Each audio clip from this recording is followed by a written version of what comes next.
The hearing of the Subcommittee on Health will reconvene, and I apologize. What did I say? We'd be back in half an hour? I obviously misjudged that. Hopefully we'll have some time now, though. And our next member for questions is the gentlewoman from Illinois, Ms. Schakowsky. Thank you, Mr. Chairman. I regret that I didn't hear all the testimony, but I am quite familiar with both Dr. Wolfe and Dr. Woolhandler, and I also want to refer a bit to Dr. Goodman's testimony, which has been told to me. I'm a supporter of single payer, something that's been used to sort of beat me over the head, because I understand that I believe that the compromise that we have, that the president and the draft bill endorses, is something that I endorse as well, because I think that it is an important beginning to controlling costs and to providing good service. But I do find it pretty ironic when I say beaten over the head.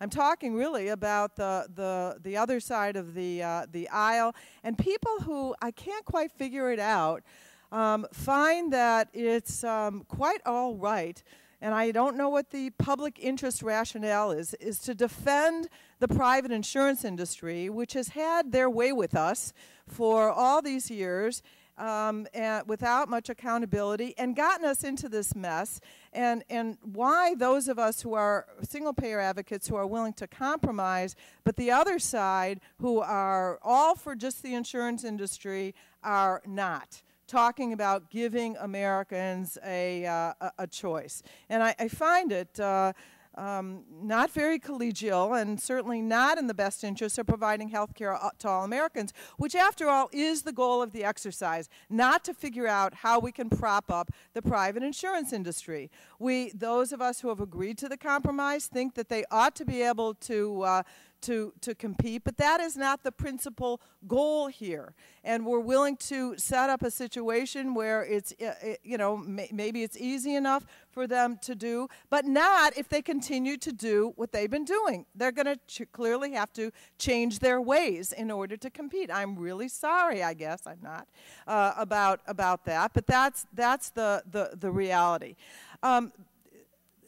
I was just talking to a representative of Cook County Hospital, Dr. Goodman, who was telling me that in Cook County Hospital, which is our public hospital, the wait for for colonoscopies, hip replacements, and certain gynecological services is up to 2 years. So let's be clear that there are certainly people waiting in line now. And I have to tell you, my understanding is, you can correct me if I'm wrong, that you said if you compare white patients in the United States to white patients in Canada, the outcomes are the same. But if you compare minority patients to Aborigines, we're doing better. Oh my God. I cannot believe that you said that in a public hearing. We are all Americans, and to somehow separate out those minorities and compare them to Aborigines as opposed to white Americans, minority Americans, all Americans, Canadians, etc., that would be reasonable. The other comparisons are offensive. And I don't know if you want to comment on that or defend yourself on that. I'm not sure you heard my testimony. I said we have access problems, and there have been lots of studies that show that these Did problems... you make that comparison, though? These problems are more severe for minorities in the United States than the white population. But it's also true in Canada. It's also true in New Zealand. It's also true in Australia. And if you compare our progress to theirs, we're ahead of them. We're doing better than they're doing. Okay. Well, let me ask about this. Dr. Wolfe and Dr. Woolhandler. Dr. Goodman has testified that again, if you compare whites to whites, that it's about even. But I wondered if you could actually talk to us about how we're doing compared internationally to other countries that actually do provide health care for all of their citizens. Well, in my testimony I referred to what percentage of people in the 30 OECD countries have insurance. And as I said, for 27 of the 30, it was over 96%. But in the same report, which just came out a few months ago, they also asked the question, how many people in various countries have an unmet care need? And that's sort of what you're talking about. Unmet care need was defined as unfilled prescriptions or missed medications, medical problem, didn't visit a doctor, missed tests, treatment, or follow-up. And here, the comparisons are really striking. In the United States, for people who were below average income, over half of them had an unmet care problem, 52%, whereas in Canada, it was 18%, just about a third as much. And even for the people with that was below average income. For people with above average income, again, it was about 3 times more likely in the United States to have an unmet care problem than when you look at these 7 countries. Wait, can I just ask you? Yeah. So what you found contradicts what Dr. Goodman just said. Well, it's not what I've. We're actually doing better. No. That's what right. The data OECD, and this is generally agreed upon. I mean, the United States is one of 30 countries that belongs to it. They produce very interesting data, not only on health but other measures, and they put this out frequently. And these are valid comparisons, interesting, and they really go against what Dr. Goodman said earlier, a couple hours ago, that there are more access problems here. There are more access problems in other countries than here. There are more access problems whether you're above average income or below average income in the United States than in other countries. And obviously one of the reasons is that people are all insured and they don't get thrown out of emergency rooms as people frequently do in the United States, violating the patient dumping law. We're going to have to move on. If that's okay, because it's a minute and a half. To Congressman Malone. Mr. Shimkus, thank you. Mr. Chairman, can I defer and come back in the next Republican round so I can listen to, can I just defer who's ever next on the list? Oh, you want Mr. Shadegg to go first? Sure. Mr. Shadegg. Thank you, Mr. Chairman. Mr. Goodman, do you agree with the statement of Mr. Wolfe that there are frequent violations of the laws requiring the treatment of patients at hospital emergency rooms in the United States, and are you aware of any studies that show that? I'm not, but I don't think your microphone's on. No, I'm not, but I do concede we have an access problem, and I think the waiting in hospital emergency rooms in this country is atrocious. We had in Dallas a man who waited 19 hours and died before he ever got care. So I don't know if any law was violated, but I don't think that should be happening. If I can respond, I would agree. I'm sorry, my time's limited. I would agree with that. Okay. Can you tell me, since he challenged you on the point made earlier, would you reiterate the point made earlier and explain to me, or contrast for me, waiting times or waiting periods in the United States under the current system versus those experienced in England or Canada? Well, see, what I think is happening at our hospital emergency rooms is exactly what happens in Toronto and exactly what happens in London. I mean, we're rationing care here just like they ration care in other countries. And to talk about everybody having access to care just because they're on paper insured is nonsense.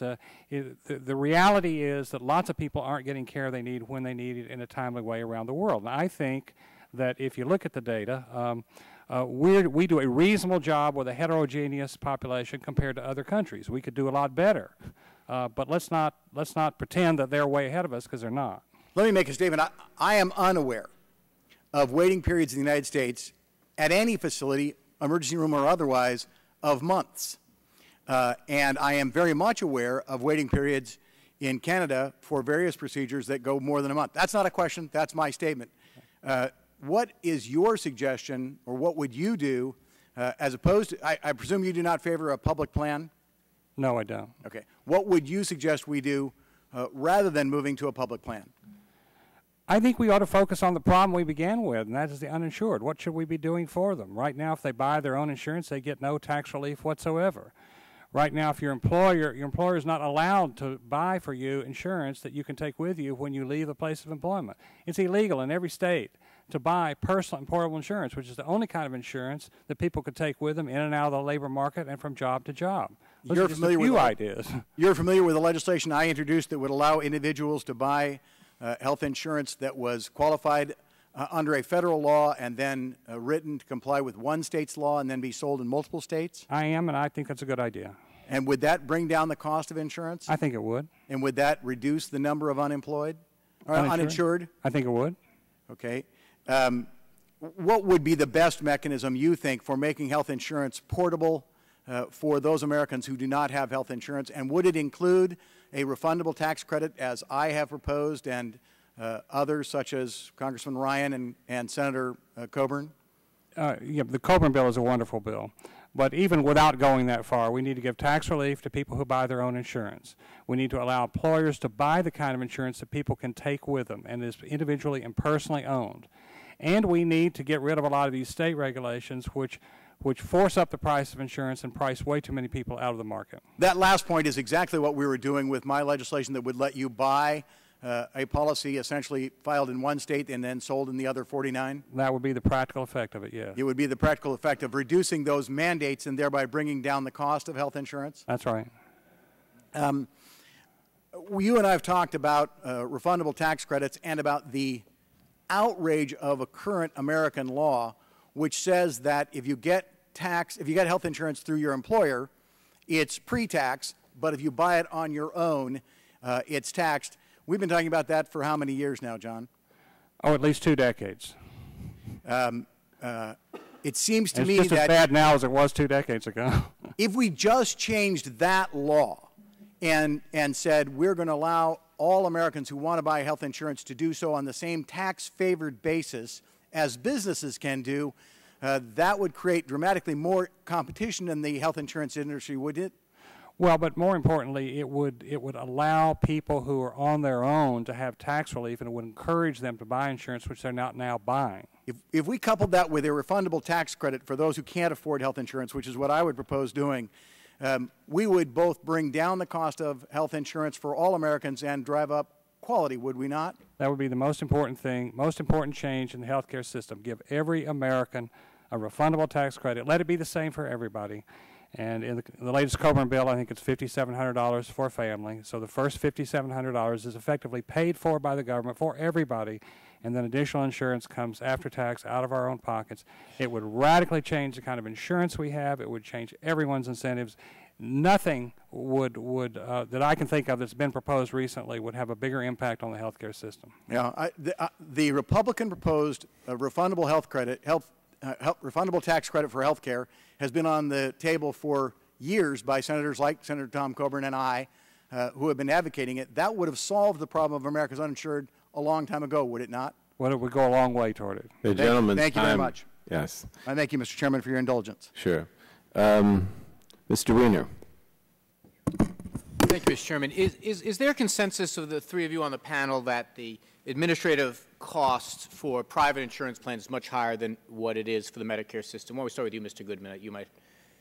Is there any question the administrative? There probably isn't a consensus here because the statistics that you heard earlier count the private insurers' cost of collecting premiums, but they ignore the government's cost of raising taxes. And if you want to make a fair comparison, you have to compare apples with apples and oranges with oranges. So the administrative cost, you mean the IRS? Yes. You think the IRS, if you back out the IRS for the purpose of this conversation, is there, then it's obvious, is there any disagreement that the Medicare system is much more administratively efficient than private insurance? Well, if you mean by backing out the IRS, we ignore the cost of getting public funds, but we count the cost of getting private funds, then yes, the Medicare would be cheaper. Gotcha. And is there anything that we can learn from how Medicare does things administratively? Is there an obvious place that we can that efficiency is found? Dr. Woolhandler, do you have a sense of, is there something in that? I mean, I know, for example, that insurance companies benefit to some degree monetarily from delays and inertia, right? If they don't pay, for example, reimburse a doctor or a hospital for a 30 or 60-day period of time, they make money on the money that they're not allocating. There are things like that. But are there other elements that we can learn if we wanted to teach the private insurance companies, which is what President Obama said the other day at his press conference, that he thought it might be instructive for the private guys to copy some of the things that the public model does. Is there any one or two things that jumps out at you that make Medicare more efficient? there's a lot of things, but you can't transplant them to private insurance because private insurance makes their money by not paying the bill, by collecting lots of premiums and not paying. So there's lots of expenses they have that are essential to their competitive strategy. So they want to be very, very careful to recruit healthy people. No, I understand that, Yeah. but you're answering a different question. I understand they're not going to want to do it. I'm asking you if you were to say, here's 2 or 3 things that Medicare does that makes it that they do more efficiently than private insurance. Like, are there a couple that may come to mind that might inform the committee's deliberations here? Well, I mean, Medicare is universal, and it does use the IRS, which to collect money, and the Social Security system, which is a very efficient way to do it because those things exist already anyway, and they're not going to disappear or get any bigger. So that their or smaller. billing apparatus is much more efficient. The collecting of the equivalent of premiums is much more efficient. Also, Medicare doesn't do any cherry picking. They don't try to attract healthy people and keep sick people out. They can't. It would be illegal. They take everyone. So they don't have any of that so-called marketing expenses, which is really about recruiting healthy people Gotcha. and keeping sick people out. Dr. Wolfe, let me ask you this question. Dr. Goodman, feel free to weigh in when he's done. The argument made against single payer, and I don't know how persuasive it is, and frankly, I plan on offering single payer as an option here when we mark up the bill, but the argument that is made is there are a lot of people for whom their present insurance plan is satisfactory. They say that they're satisfied with it, they like the doctor relationship, they don't mind getting the bills, they like what they've chosen.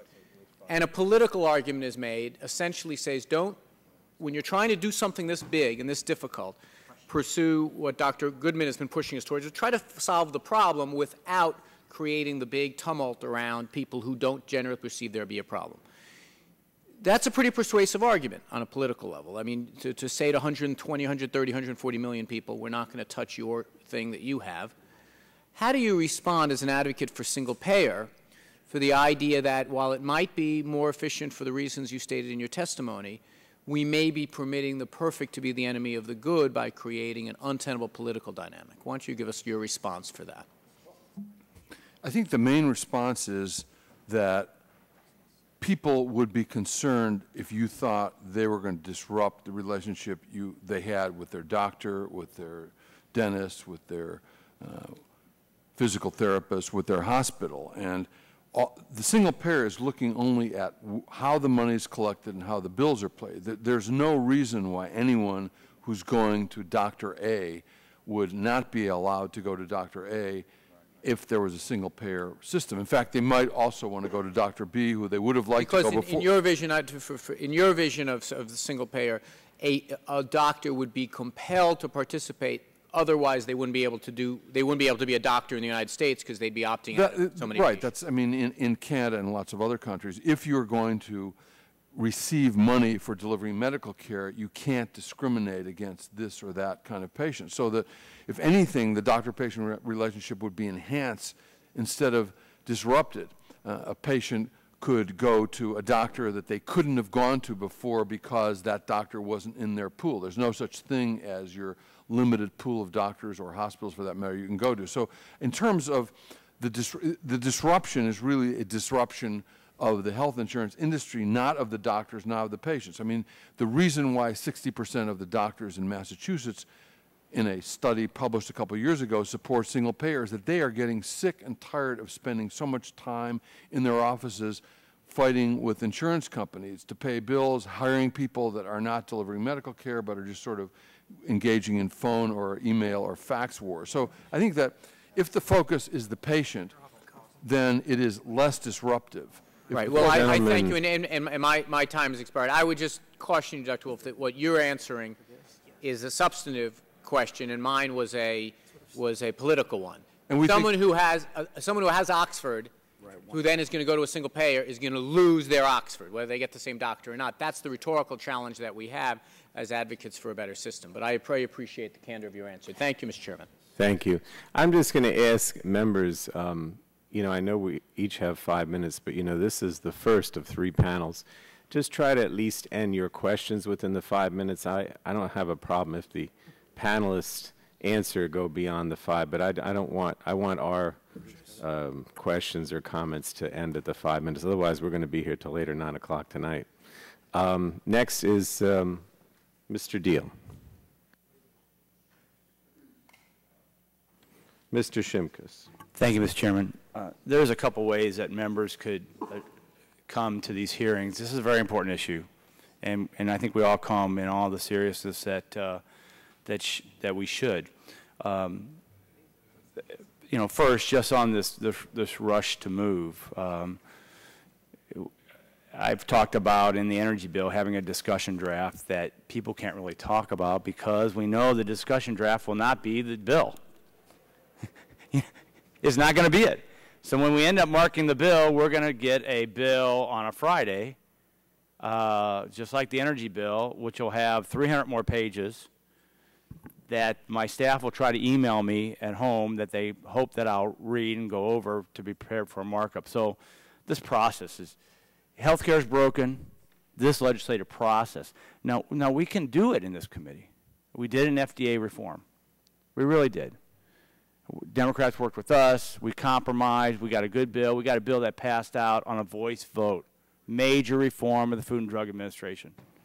And I think people are, you know, you win some, you lose some. Overall, we're pretty happy. We didn't have that in energy, and we're going to have a Texas death match fight on the floor come Friday. We're not going to have it here, and so we're going to have another Texas death match fight whenever this moves to the floor. And it's just too important of an issue to do that. So I've always been struck by why don't we move increment? I mean, there's an incremental process, and people understand that. And call our bluff. Let's get insurance to more people. Let's try associated health plans. Let's try giving people tax incentives. Prove us wrong that a private system doesn't work, and then the public option might be the default. Maybe a one-payer might be default. I was in Chicago at the American Society of Plastics, and I talked to a legislative luncheon with some of my colleagues. One of the guys there, whose spouse was attending, sold medical technology, and he had just come back from Canada. This hospital was excited to buy their second MRI. And they're going to reduce their wait list from 8 months to 4 months for an MRI. I'm not making this up. We all know there's horror stories on both sides. So my plea is for us to try to move in a way that we can try to cover people before we bring what I believe is the heavy hand of government. Let me go to questions. Let's talk about this, Mr. Goodman first, and I'll let people chime in, because I'm not really trying to incentivize one side or the other. Usually I do that, but let's talk about this Medicare thing, and let's address, every time politicians talk about saving the government money, what's the first thing off our lips? Waste, fraud, and abuse. And where do they point that this waste, fraud, and abuse is? Medicare and Medicaid. And my friend from New York talked about the cost of this. Shouldn't the cost of waste, fraud, and abuse be part of this calculation? If we're going to compare private insurance with government-backed product? Well, it should be. And in my opinion, the thing that Dr. Woolhandler praises about Medicare and Medicaid is, in fact, one of its faults. They spend too little on administration. You ought to spend some resources watching where the dollars go. And apparently there's an enormous amount of fraud in Medicaid and Medicare.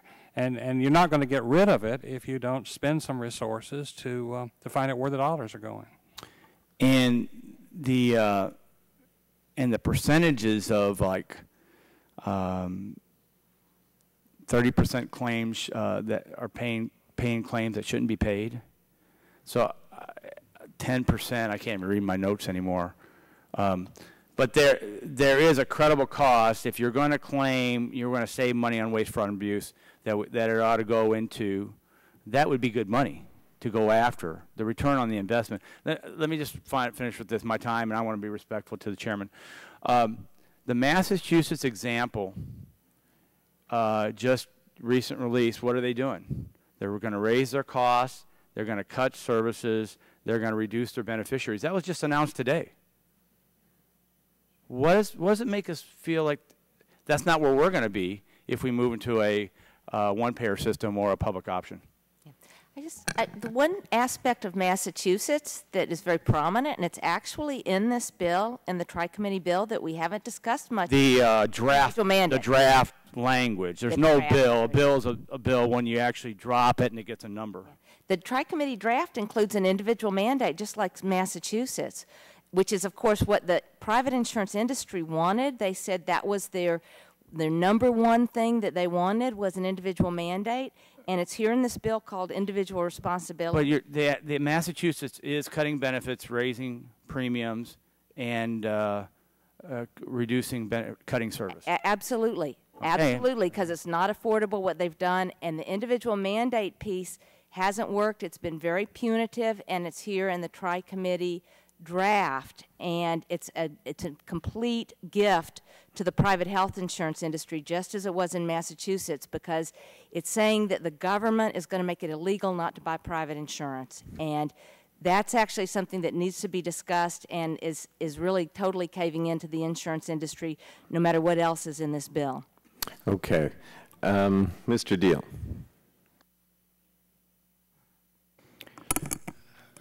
I'd like to follow up, Dr. Wolfe, on something that you said about how your world of a single payer would work, and I believe you said it in response to an earlier question that in a single payer world, physicians would either be in the system accepting the payments that the system dictates that they are entitled to, or else they would not be able to practice, period. Is that correct? Well, they can practice privately and collect money from patients. There's nothing to stop that. In the United Kingdom, the so-called Harley Street physicians are physicians who aren't part of the National Health Service. They practice, they have expensive practices, and patients can pay them. The only point I was making is that the Canadian system, which is called Medicare for everyone in the country, is one that if a physician wants to take care of patients who don't have money to go to a private doctor, then that physician needs to participate. The physicians in Canada actually make reasonably large amounts of money with the kinds of prices that are placed on the services by the government. So it is not, it's restrictive only to the sense that if someone really wants to practice medicine for someone other than a group of very wealthy people, they participate in the program. Again, they're in private practice. Okay. They are not working for the government. They're just getting paid by the government. One of the concerns that we currently have is doctors who will not take Medicare patients simply because reimbursement rates they consider not adequate. Under the proposal that we're looking at, the public option plan, as I understand it, keys reimbursements to Medicare reimbursement rates. Now, one of two things is going to happen. Either the public option plan is not going to be able to get any doctors to sign up to participate without coercion to do so, or the private plans are going to decide that the only way they can compete with the government is to ratchet down their reimbursements to the Medicare levels, and therefore the private insurance market providers are going to have the same complaints that they currently have in our Medicare reimbursement system. Dr. Goodman, maybe I could ask you to comment on that. Well, I think you're exactly right, except I don't think it will be all one way or the other. With that kind of system, what we will gravitate to is a public system in which most people will be enrolled, and the doctors will be paid below market rates. And then there will be a private system, just as like they have in the United Kingdom, or some version of that. And anyone who has the money will buy better coverage, and they'll be seen first by the doctors, and they won't wait as long.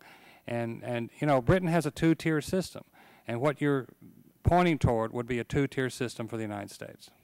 Can I just respond briefly to that, which is, I mean, one of the reasons that we are opposed to this public-private option is that it does cause some of the exact things you're talking about. Why should it be that a given doctor should not get the same amount of money for seeing patient A versus patient B versus patient C versus patient D? In other words, what I'm saying is that under a single-payer system, the doctor could see any patient they wanted. The patient could go to any doctor they wanted without the fear that this doctor won't see them because they're not getting paid as much as they would be paid if they had some other insurance. I mean, it is bewildering to a doctor and their staff to have to look at a patient and say, do they have this plan or plan number 10 or plan number 20? And if they have that, does it cover this or that or whatever? It's just an unbelievably complicated matrix, as opposed to just saying, you go to the doctor, and wherever you are or whoever you are, the doctor gets reimbursed the same amount. I think that that kind of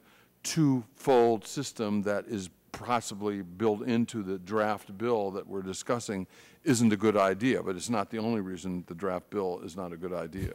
I think we agree on that last statement.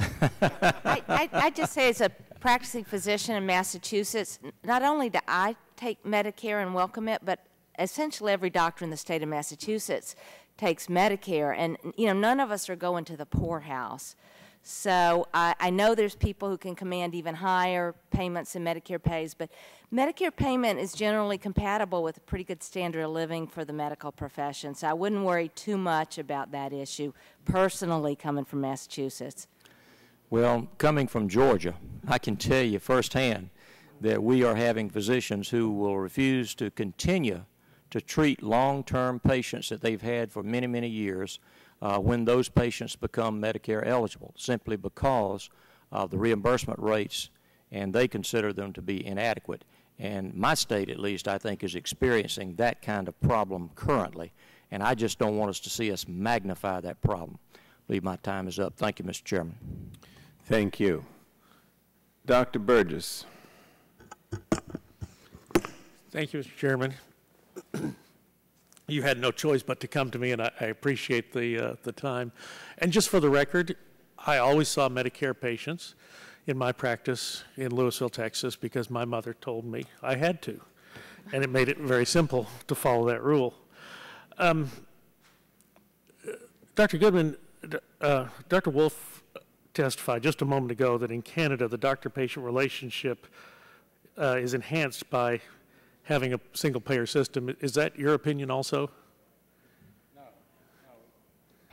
No, it is not. I think in general, third-party payment undermines the doctor-patient relationship, and that the ideal relationship is for the patient to control the dollars. And that's why I've advocated for many years the health savings account. I would like to see patients control a third or fourth of all the dollars, and for chronic patients, they can control even more than that. And we're doing this in Medicaid, by the way. We have a cash and counseling pilot program underway in more than half the states where the Medicaid homebound disabled control their dollars. They can hire and fire the people who provide them with services. There's 98% satisfaction. Well, there isn't any healthcare system in the world where you get 98% satisfaction. So we know that healthcare can be more satisfying, and we can meet the needs of patients in a better way if we reduce the role of the third-party payer, whether it's government or private. And I actually agree with that as well. And I've often wondered why we don't construct a system where it's possible for an individual to have more of a longitudinal relationship with their insurance company. If an insurance company or a Medicare system is a necessary evil, why would we not construct one where there is some sensitivity to the purchaser on the part of the seller, just like there would be in any other transaction? And we heard just a moment ago from the gentleman from New York about there being a policy versus a political question. I also wonder if the backdoor into the policy that's desired, which may be a single-payer system, is to not involve ourselves in political incrementalism at this point in order to achieve that desired goal. Dr. Wolfe, I wonder do you see that as being part of the trajectory or part of the desired outcome of I realize it's not a bill, but the draft that we have in front of us this afternoon?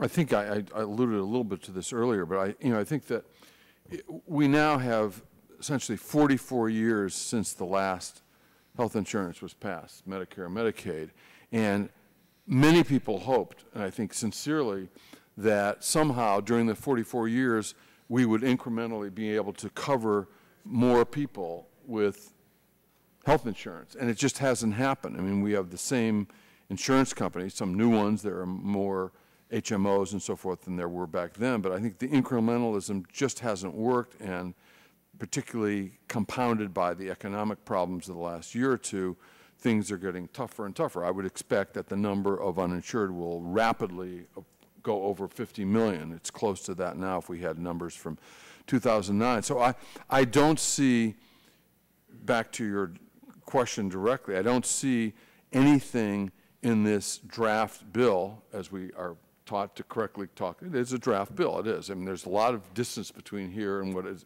if anything, and I say if anything, seriously, is going to actually come to the floor. But I don't think there's really anything in the draft bill that, to me, could be rationally viewed as a stalking horse, as a way towards a single payer. If anything, one could argue that it's a way away from a single payer, because if it is changed, comes to the floor with some form of a public partnership with the private, it's going to be so bad that, if anything, it will move away from a single payer rather than towards. So I don't see anything. Like Ranking Member Deal, I do agree on that last point.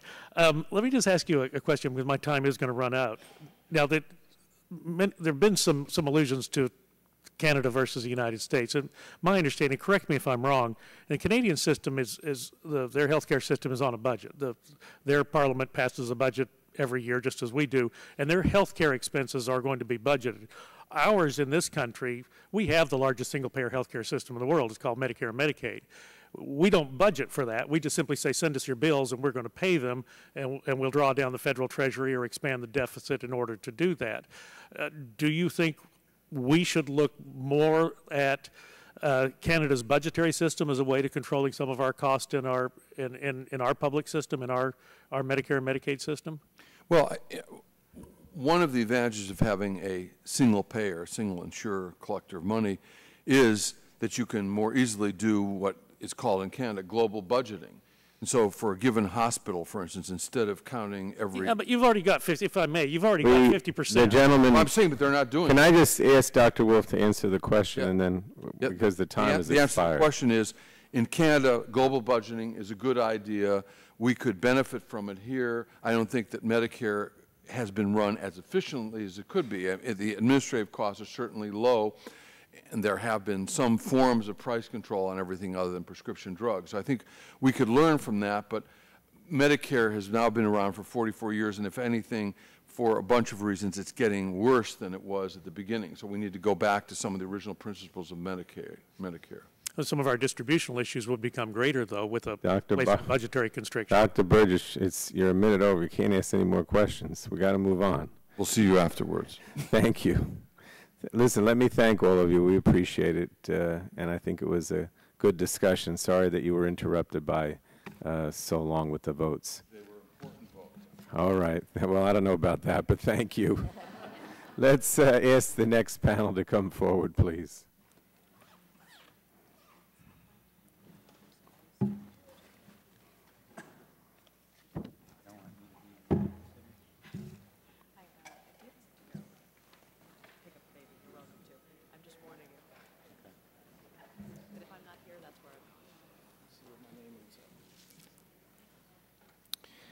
This panel is on state, local, and tribal views. I'll ask our panelists to be seated. I think I'm supposed to sit to your left. Okay. Thank you for letting Secretary Leavitt go first, because he was about to leave to go catch a plane. So Okay. Leavitt goes first is a big plus. Okay.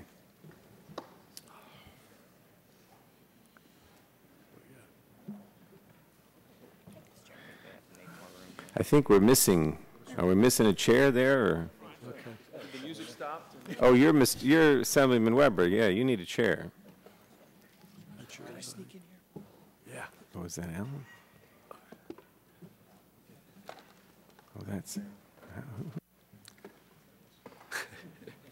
You make it? No, let's see. I get the chair. Yeah.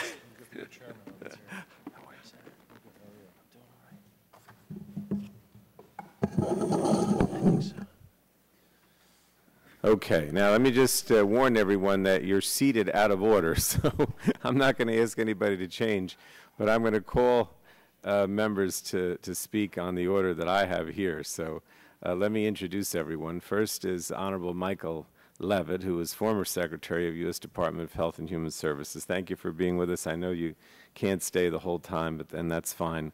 We have you first. Second is my good friend, the Honorable Joseph Vitale, who is Chairman of the Committee on Health, Human Services, and Senior Citizens of the New Jersey State Senate. Is actually in his district is in my congressional district, and he's been here before, and we appreciate your coming today, Senator Vitale. And then I have W. Ron Allen, who is the chairman of the Jamestown Scullum tribe. I hope I got that correct. And then we have the Honorable Jay Weber, who's a state assemblyman from my state of New Jersey. Welcome. And then is Dr. Raymond C. Shepak, who is executive director of the National Governors Association. And we have Robert S. Freeman, who is deputy executive director of CenCal Health, California Association of Health Insuring Organizations. And finally is Ron Pollack, who's executive director of Families USA, again, a frequent visitor to this subcommittee. So we will start with Secretary Leavitt. Thank you for being here. Well, let me mention again, I think you probably heard it enough times, but 5 minutes, we ask you to speak for 5 minutes, keep it to that. Your written testimony will become part of the record, and of course, after you're finished, we'll have questions from the panel. Secretary Leavitt. Thank you, Mr. Chairman, and thank you for your acknowledgement of my inability to stay the whole time. But I am pleased to be here. My formal statement, I'll summarize it by saying I've listed 10 things in this draft that I believe could be unifying principles. I've listed 10 things that I believe are serious problems and 10 ways I think those could be resolved. So the committee will have access to that, and to the extent that you have questions for me, I'd be happy to respond to them either in writing or later publicly. I was intrigued, however, by conversation in the earlier panel, and I'd like to take my time to respond to the question of Medicare's efficiency. I suspect I am the only, or at least one of the only people in this room who's actually overseen Medicare, and I would like to answer the question as to its relative efficiency, if I could. If the question is does Medicare issue checks on a more efficient basis than anyone else, I think it's important to answer that yes. Medicare issues checks more efficiently than anyone else on the planet, and we should, because Medicare issues about 1 billion of them a year. The problem isn't its administrative efficiency. The problem is what it pays and how it pays it. Medicare has 3 fundamental problems in my assessment. The first I call silo syndrome. Silo syndrome is a function that everything is paid without coordination. So it isn't how efficiently it pays, it's the fact that it pays the wrong things and pays too many things and does not require any level of coordination. If we were to impose on, say, the automobile industry, the process of finance in the healthcare industry, you'd walk into a car dealership and you'd say, I want to buy a car. The dealer would say, we can see you do, pick one out, and we'll send you the bills later. And a few months later, or weeks later, you'd get one from the chassis maker, you'd get one from the tire manufacturer, you'd get one from the dashboard people, one from the windshield, and one from the dealer. And the dealer would say, you were in the showroom for a while, then you went to the salesman's office, and then there was that $21.97 cup of coffee you thought you were getting because you were thirsty. The point is that if there was a steering wheel that was $800, the manufacturer of the car under the current system would say, we can't afford that because we've got to deliver it for $23,000. In the healthcare system, if the crutches provider in a knee operation says we want $400 for the crutches, we just provide them. There's no coordination. So it's not the fact that we're able to issue checks efficiently. It's that all of the care is siloed and uncoordinated, and that runs up the cost. So it might look like efficiency, I would suggest to you, is not. The second problem with Medicare is that it has what I call chronic more. everything is oriented to more. And the third point I would say is that it's quality indifferent. So it isn't efficient because it can issue more checks than anyone on the planet. It's inefficient because it's siloed, because it's quality indifferent, and because every incentive leads to more. And I suspect you'll see that reflected in my testimony as to why I oppose and why I hope our country will not go to a public option plan. For us to adopt a system that has moved our country financially toward what I believe will be its most devastating financial crisis, and then put more people in it, is like suggesting that we are going to cure obesity with a perpetual regimen of double calories. That is not the solution. And I've listed in my testimony a series of suggestions on how I believe this bill could be unifying, how the bill could be become a bipartisan proposal, and I'm very hopeful that that can occur. This country badly needs for every American to have access to insurance. We desperately need to reform the system, and I hope very much that this will be a moment where we can do so on a bipartisan basis. Thank you. Thank you, Mr. Secretary. Senator Vitale. Thank you, Chairman Pallone and members of the committee. I am Joe Vitale, I chair of the Senate Health Committee in New Jersey, and pleased to be here again. I know we were here a couple of years ago when we were debating the reauthorization of S-chip and what it meant to my state and to the millions of parents and children who we are now blessed to cover under that program.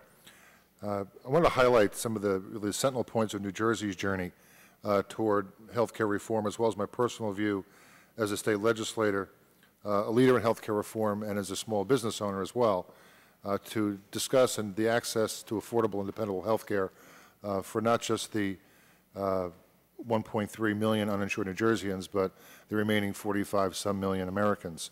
New Jersey has learned many lessons as we grappled with the complexity of reform over the past several years. Our state's reform efforts will benefit from the proposals being discussed here in Washington now. When S-chip was first adopted in 1998, New Jersey initially offered enrollment for children whose family income did not exceed 200% of the federal poverty level. Shortly thereafter, we increased eligibility to 350% of federal poverty for those kids, recognizing that we needed to do more, that New Jersey was an expensive place to be low income, and we needed to get those kids insured. Those parents couldn't afford the insurance on their own or through their employer.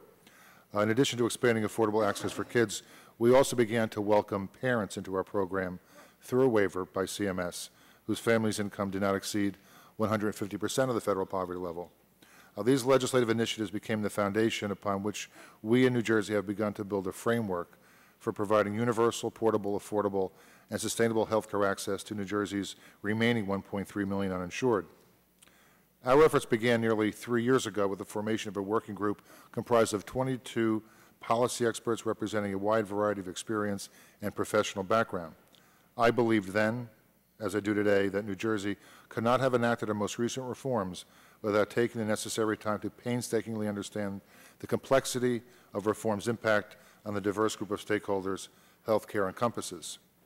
Our working group met for 2.5 hours every week, worked on a daily basis with staff to process the input from those sessions, and traveled the country from San Francisco to Chicago to Washington to meet with other states actively reforming their systems. We shared the reform efforts each of us were undertaking and met with national policy groups with expertise in healthcare access, quality, cost modeling, efficiency, and insurance reform. It was through those efforts that we were able to offer a thorough and well-planned legislative proposal that enjoyed overwhelming bipartisan support, approval moving from announcement to passage into our law in a short 4 months. Our most recent initiative accomplished much. It increased eligibility for more working parents whose income did not exceed 200% of the federal poverty level. We established a buy-in program for children whose family's income exceeded our S-chip cap of 350. This program was created after negotiating with 2 of our state's leading health plans who agreed to offer an excellent benefit design at a very low price. This program does not use any state or federal dollars. We implemented a Kids First mandate that required all eligible children to enroll in either a free or very low-cost health insurance program in our state. It required a Department of Treasury to include a checkoff on all state income taxes or tax returns that seeks information from filers regarding the health insurance status of household dependents. This provision enabled New Jersey to be the first state in the nation to utilize the express enrollment process approved here in Washington and CHIPRA. It also directed our State Department of Human Services to design a cost-effective and thorough enrollment outreach program and to design a minimum hardship exclusion or a premium hardship exclusion that does not allow an enrollee to drop out of coverage, but provides for an income set-aside that can lower their premium to an affordable level, but also maintains them in coverage and not out of coverage. It also instituted a number of reforms to our individual and small employer market that made those policies more affordable while dedicated a larger percentage of collected premiums to the actual provision of care. I'm proud of what we've accomplished in New Jersey. We've been one of the most progressive states in offering expanded access to hundreds of thousands of children and working parents, and we're currently well on our way to our comprehensive and transformational reform. But as you know all too well, states can only do so much. We have limited finances, we have limited political will, and with states having different programs at different levels for children and for parents in some states, it becomes just undependable and unreliable. We in New Jersey, though we're proud of the work we've done and the great steps and strides we've made to ensure hundreds of thousands of kids and many parents in our state, we need the federal government, we need your leadership and leadership of your colleagues and the President to make sure that the remaining 1.3 million who are uninsured today and those who will become uninsured have access to the same kind of health care that we all enjoy, that they'll have the same kind of card that we all have, and in some cases, I know we all take for granted maybe the health care that we do have. But for them, they wake up every day with the fear that they'll get sick, their kids will get sick, they won't have the ability to pay. And a national program that brings together in a large group those millions of Americans who need our help is well justified and well needed. I want to thank you for their effort. Thank you, Senator, and thank you for waiting, all of you, actually. I know you've been here since early this morning, so I appreciate it. Next is Mr. Allen. Thank you, Mr. Chairman. My name is Ron Allen. I'm the chair and CEO for the Jamestown S'Klallam Tribe, located up in northwest Washington.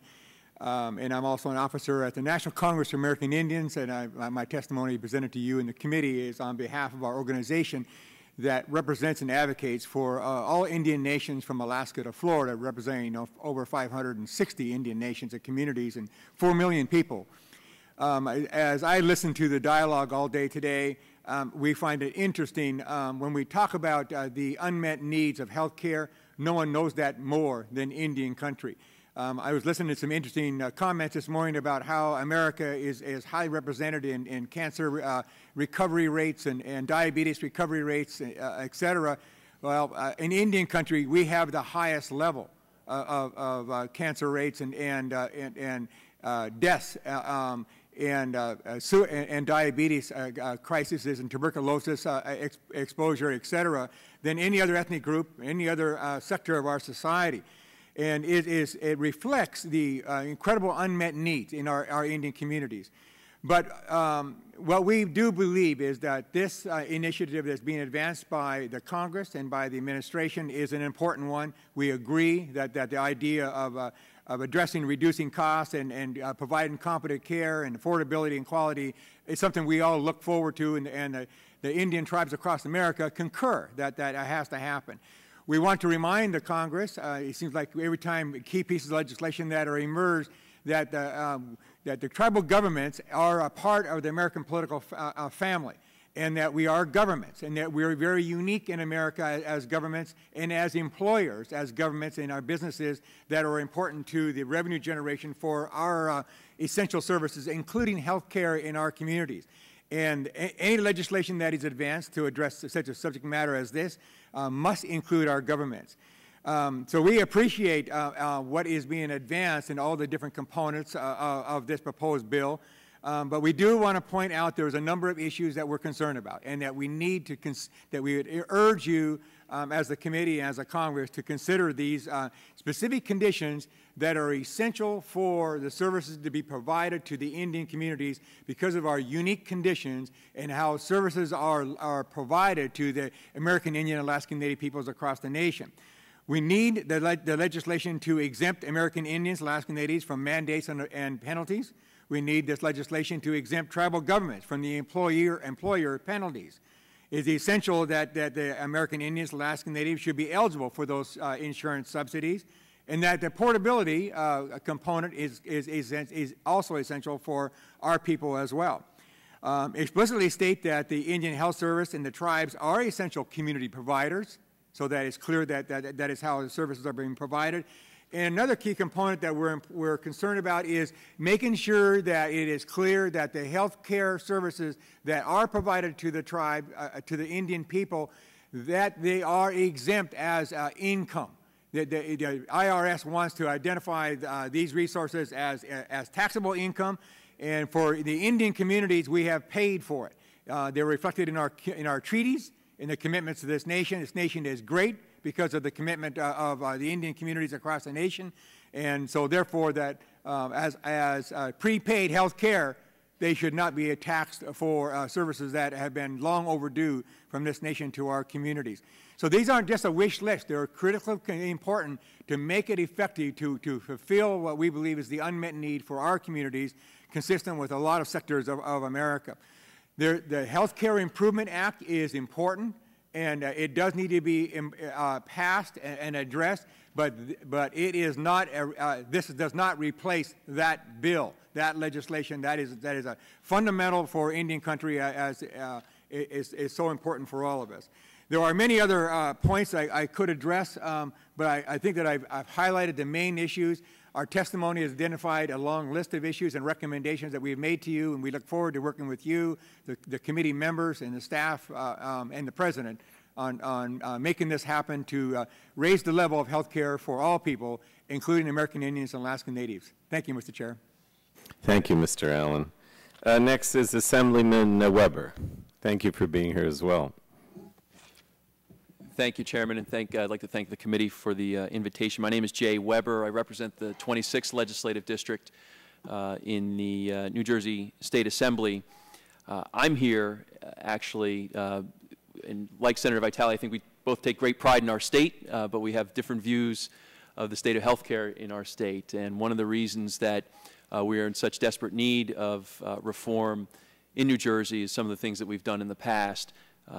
My message to the committee, if I can leave one, is please don't do to the nation what New Jersey has done to itself. We embarked on a series of reforms in 1992 with the intent of improving access to health care and health care insurance for our citizens. Many of the policies we put in place have been discussed already in the committee today. Things like guaranteed issue, community rating. There were a series of mandated coverages that have continued to be piled on, and even as recently as this year, the legislature and the governor raised the minimum loss ratios for insurance companies in our small employer and individual markets. These reforms, so-called, have created a what I would call a toxic mix for destroying the health insurance market in the state. Actually, one commentator called New Jersey the poster child for how to destroy a health insurance market. And the results have been rather predictable. Costs for health insurance in New Jersey have skyrocketed to the point where today the average premium for families on the individual market is as much as twice the national average. Small employers find themselves not being able to afford to provide insurance to their employees anymore, and consumers have fewer choices as fewer insurance companies write policies in the state. The reforms in 1992 did not result in a reduction in the number of uninsured, quite the contrary, whereas in 1992 we had 13.9% of our population uninsured. After these reforms, the uninsured population stands today at about 15.8%. I have a lot more statistics in my written testimony to the subcommittee, but there's one story I'd like to relate to you, and a constituent wrote into me just after the bill that Senator Vitale discussed earlier, just after that bill was passed. A man named Fred is a CPA. His wife is quite ill with a lot of doctor's bills, very content with his coverage that his employer was able to provide him. But after the bill that the senator discussed was passed and the minimum loss ratios were put into place, the insurance company stopped writing insurance in New Jersey, and Fred lost his insurance coverage. His employer could no longer afford to purchase it. There are stories like that being played out across the state as our attempts to reform the system wind up doing more harm than good. There are solutions that I advocate vigorously, and many members of the legislature do advocate in New Jersey. The most prominent of which would be to allow New Jerseyans to purchase health insurance across state lines. Increasing competition and consumer choice will provide less expensive and higher quality health care to New Jerseyans. It will lower their premiums. And one study by University of Minnesota economists estimated that as many as 700,000 New Jerseyans would be able to afford to buy health insurance if they simply were allowed to purchase health insurance across state lines. That's 700,000, or almost 50% of the uninsured population in the state, wiped off the uninsured rolls without spending a taxpayer dime. I think that's a significant reform that we should try. There's great enthusiasm for that measure, and I've gotten unsolicited letters and emails all across the state, not just from constituents in my district, urging the legislature to go forward with it. I just think it's no longer acceptable to trap New Jerseyans in a state and in a system that they want to leave. We have New Jerseyans who are looking to purchase health insurance out of state, would do it if they could, and insurers who would sell them insurance if they were allowed to come in and sell policies free of the underwriting rules and the coverage mandates that New Jersey puts on them. But we stand in their way with regulations and laws that block those transactions.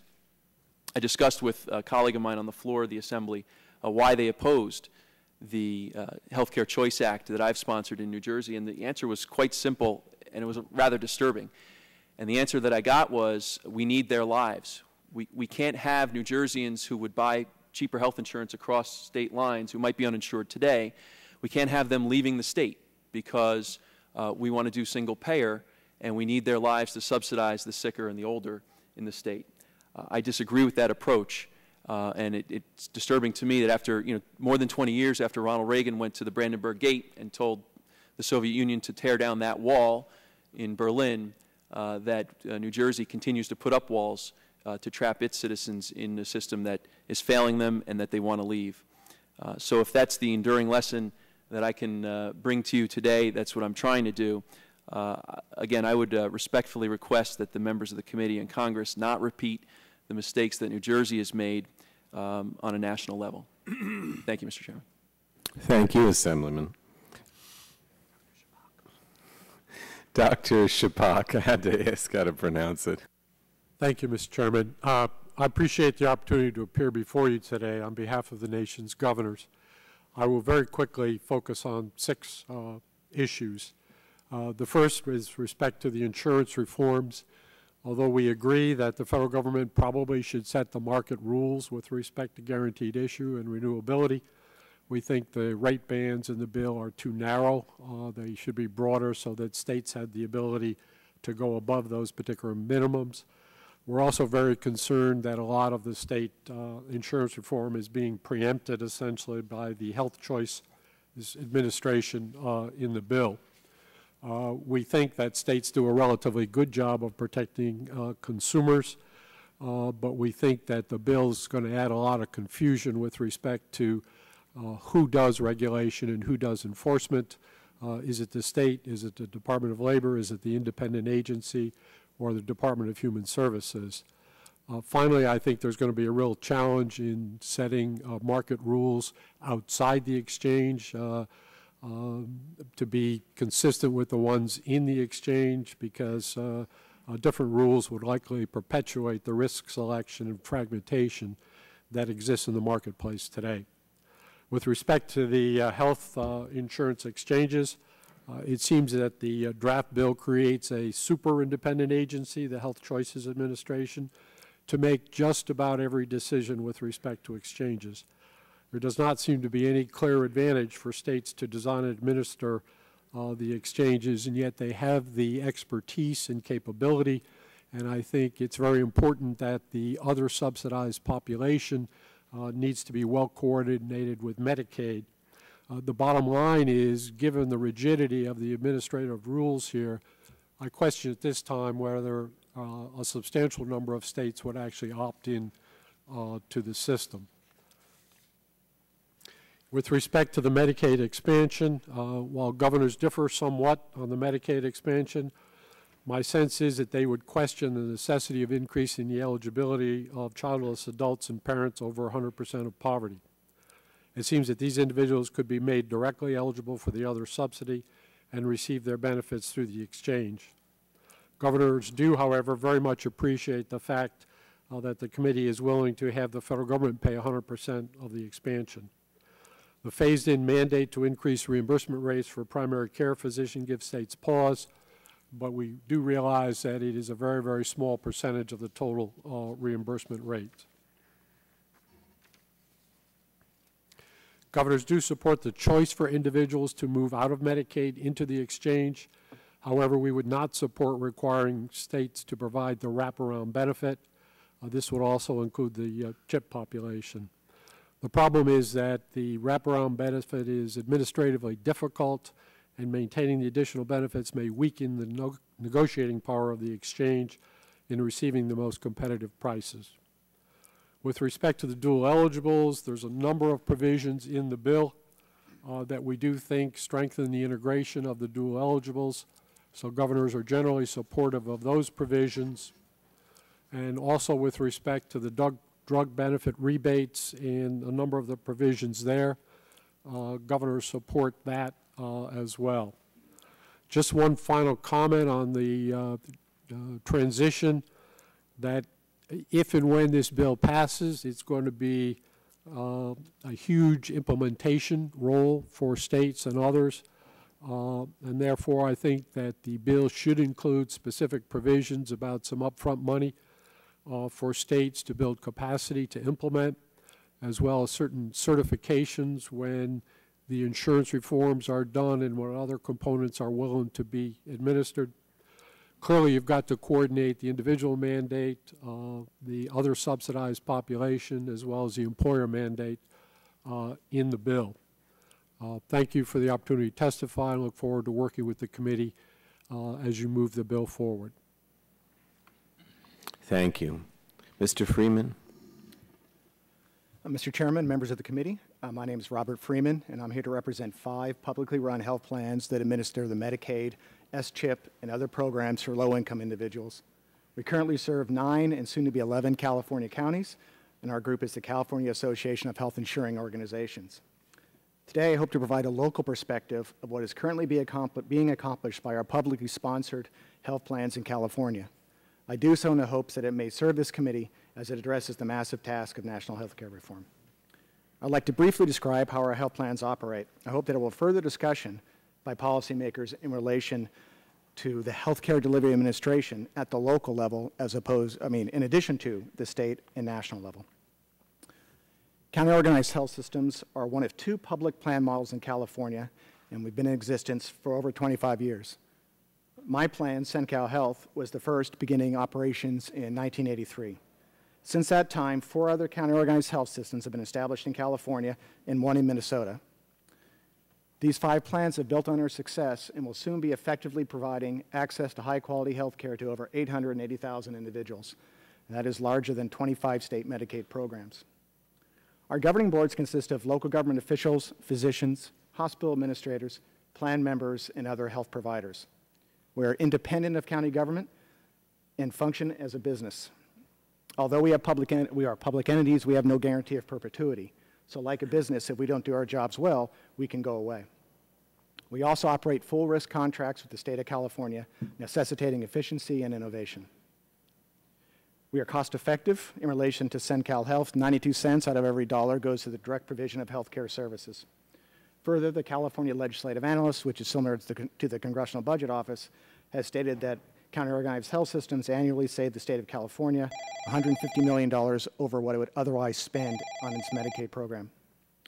As public entities, all governing board meetings are public and board decisions are made in an open and transparent environment. Our plans also have broad-based provider networks. We found the policy of broad-based provider networks to be very effective in both providing member choice and building community support.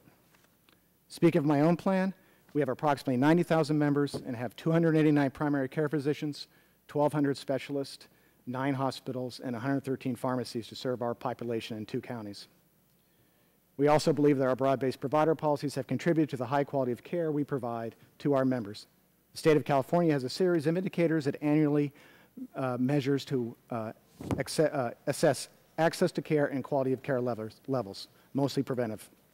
County-organized health systems are consistently high performers in relation to these measures. We also score well in biannual consumer satisfaction surveys. With this in mind, we believe that the public health plan concept currently works at the local level in relation to our plans. Further, in relation to the S-CHIP program in California, public plans compete with private plans effectively and fairly, with neither private nor public model working from a disadvantage. In the areas of Medicaid expansion and creating vehicles to serve currently the uninsured, we're in favor of both concepts. Expanding the Medicaid program is an existing means to provide health coverage to currently uninsured individuals. The infrastructure to provide needed care already exists, as do significant state and federal standards, requirements, and regulations to protect members, providers, and others. The health insurance exchange concept outlined in the draft legislation seeks to create a fair and reasonable means of providing access to care and quality of care and choice. We do suggest that extra care be given to ensure the development of a health exchange will do no harm to existing health care programs and safety nets in our communities that currently work well. Our association believes the transparency provisions in the draft legislation are essential to build and maintain public trust in the delivery system. I'll conclude my remarks by requesting the committee to take a good look at local delivery of health care options in relation to national health care reform. We believe including such a local component would promote community involvement, investment, and enthusiasm in national health care delivery. Yes, all health care delivery is local. Thank you for your time. Thank you, Mr. Freeman. Mr. Pollack. Thank you, Mr. Chairman. Thank you and members of the committee for your prodigious patience. Very much appreciate it. And I want to thank you for the draft bill that has been offered. We think it goes in the right direction for a number of reasons. I was asked by the staff to focus my remarks on the changes with respect to the Medicaid program, and so I will focus my comments on that. As you know, Medicaid provides coverage today for almost 60 million low-income people, approximately half of whom are children. And we think that Medicaid is the right vehicle to provide coverage for the poor. Medicaid provides certain things that simply don't exist today in the private marketplace that I think are absolutely critical for low-income populations. A recent article in Health Affairs pinpointed how important it is to provide cost-sharing protections for low-income people, and if they don't have those cost-sharing protections, it means they're unlikely to get the services that they need. Well, Medicaid rises to that challenge.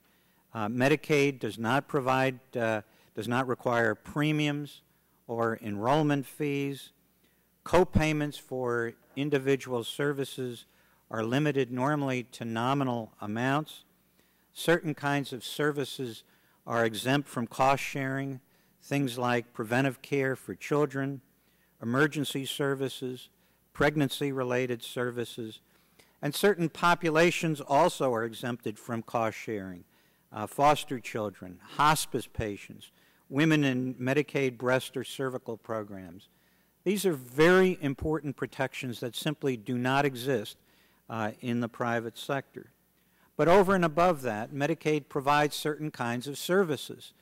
For example, for children, early and periodic screening, diagnosis, and treatment is very important so that children get preventive care and any diagnosis that shows that something needs to be taken care of does get treated. Transportation is provided to doctors' offices for appointments and to community health centers. There are appeals rights that are very important that do not exist in any similar robust fashion in the private sector. There aren't insurance market problems like you have in the private sector, kinds of problems that would be corrected over time with the bill that you've introduced. Medicaid provides good health outcomes. As the Kaiser Commission on Medicaid and the Uninsured reported in May of this year, those in Medicaid are less likely to lack a usual source of care. Obviously, that's true compared to the uninsured, but it's also true compared to those with private insurance. They're more likely to have a doctor's appointment in the last year. They do not have an unmet health need with the same frequency as those who are uninsured and those who have private insurance. Low-income women are more likely to have a Pap test in the past 2 years. So Medicaid does provide very significant services for this important population. And it does so while costing approximately 20% less to cover people in Medicaid than it would cost if they purchased coverage in the private market. Now, building on Medicaid and strengthening the eligibility standards is something that I believe is close to consensus agreement. There was huge support for this from the various stakeholders, American Health Insurance Plans, Blue Cross Blue Shield, American Medical Association, American Hospital Association, AARP, NFIB, Chamber of Commerce, Business Roundtable. We all reached agreement about the importance of doing this.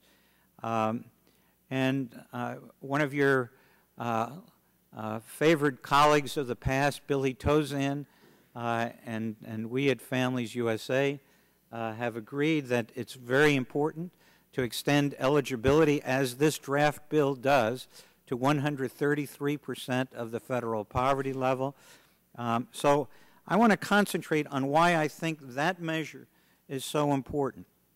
We have huge differences today between different populations, children, their parents, and other adults who do not have dependent children. For children, due to the confluence of the Children's Health Insurance Program and Medicaid in almost every state, children are eligible for coverage if their income standards are below, family standards below 200% of poverty. And in some states, as you know, Mr. Chairman, some states have exceeded that. However, for parents, in only 16 states and the District of Columbia does the eligibility standard even reach the federal poverty level, which, mind you, for a family of 3 is only $18,310. Indeed, the median income eligibility standard among the 50 states, as you'll see in the chart at the end of my testimony, is only 67% of the federal poverty level, roughly $12,300 for a family of 3. Mr. Pollack, you're a minute over. If you could summarize. I would just say I think this would be very helpful if we did extend eligibility irrespective of family status, and I'm glad that the committee appears to want to go in that direction and pay for those costs. Thank you. Thank you, and I want to thank all of the panelists. Now we're going to go to questions, and we're going to start with Ms. Schakowsky.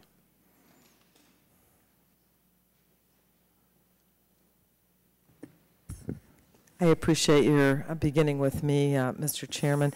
I really have just one question. Mr. Freeman, I wanted to, first of all, thank you for flying from California to testify this evening, I guess, isn't it?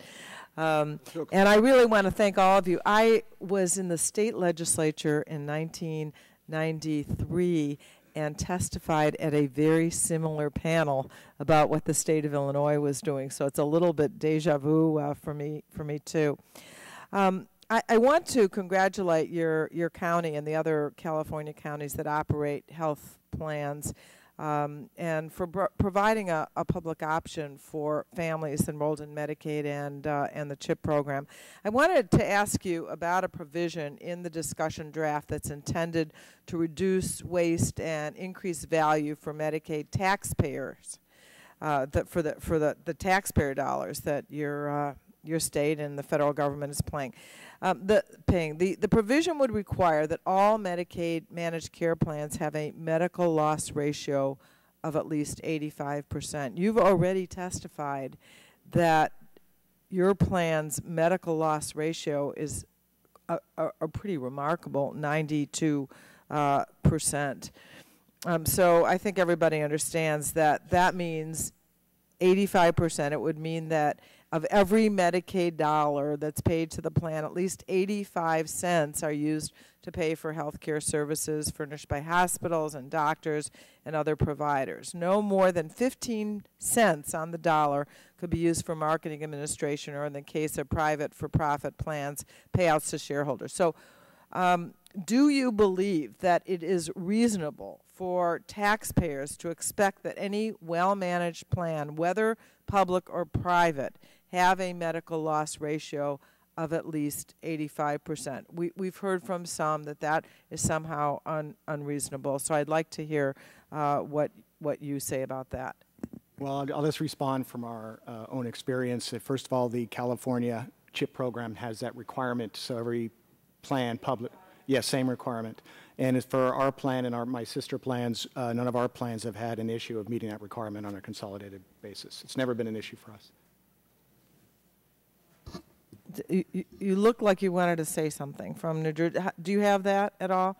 Do you have a requirement on loss ratio?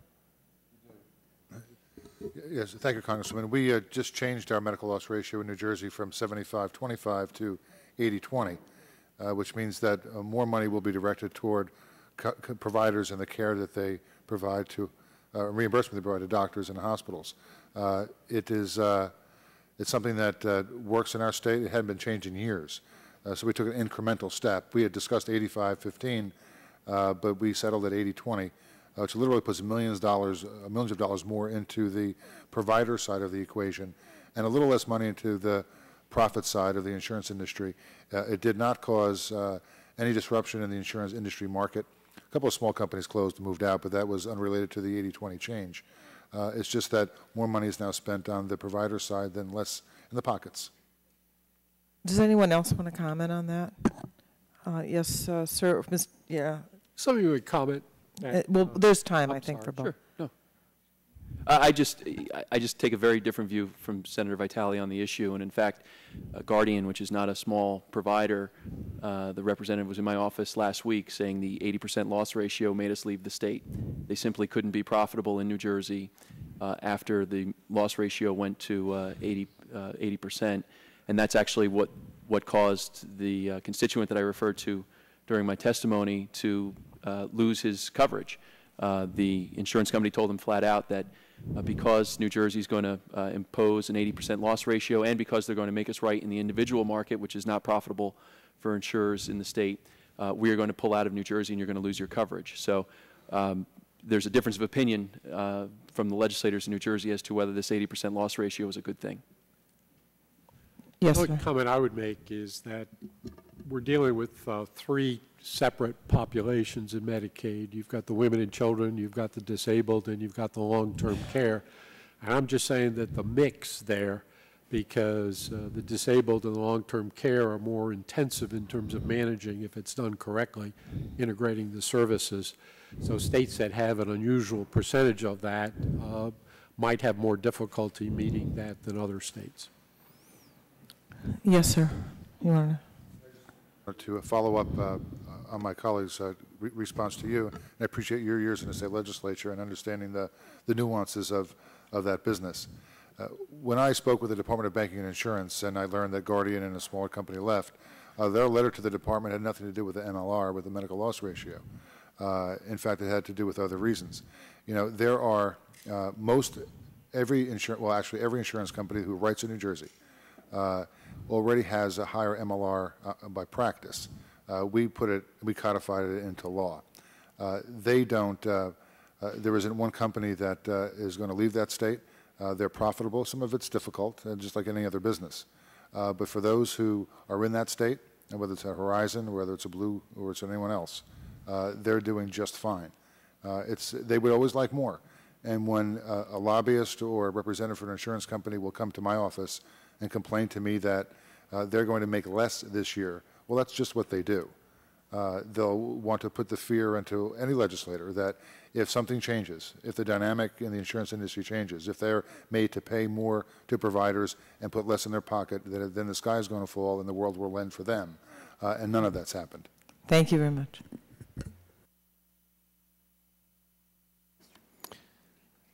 Gentleman from Georgia, Mr. Gingrey.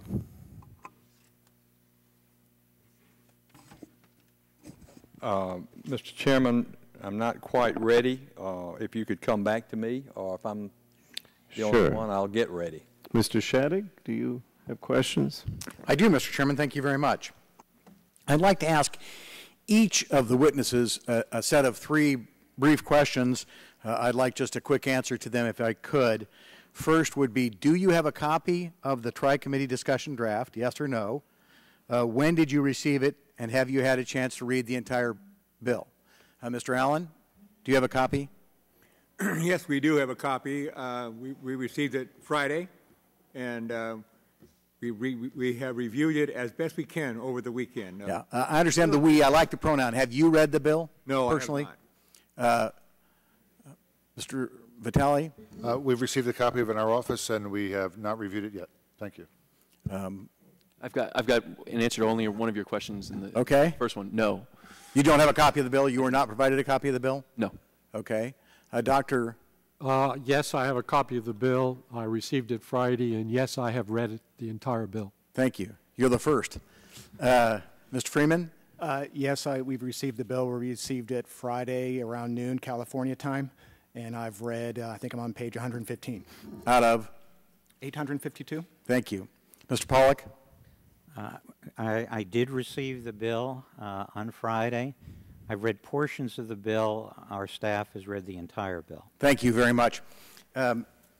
Assemblyman Weber, I appreciate your testimony. I was able to watch it from my office.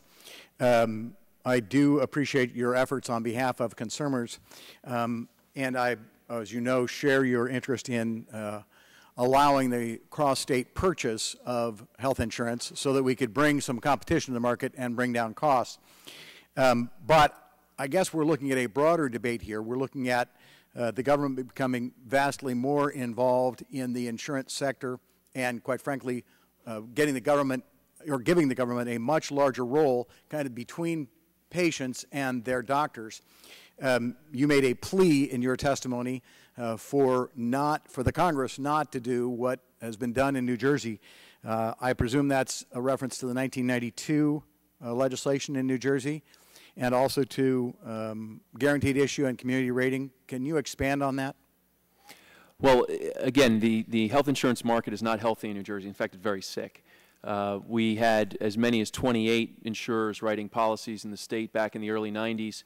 And due to these reforms undercutting their ability to underwrite effectively and efficiently, mandating coverages, putting in minimum loss ratios that are not profitable, we're down to about only 5 companies that really write policies on the individual market to any great degree. So consumer choice has been virtually eliminated, certainly diminished in the state.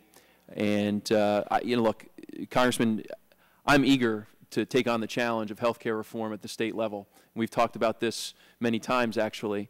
If we had the opportunity to get at it and allow New Jerseyans to get out of state and create a system in which they could really shop for policies that suit them instead of the policies that the politicians in Trenton think are suitable for them, I think we'd go a long way to making health care and the delivery of health care better in New Jersey, and then we can get at the rest of the uninsureds. Mr. Pollack seems to be concerned, and I think justifiably so, about uninsured Americans, about those people who do not have health insurance coverage at all.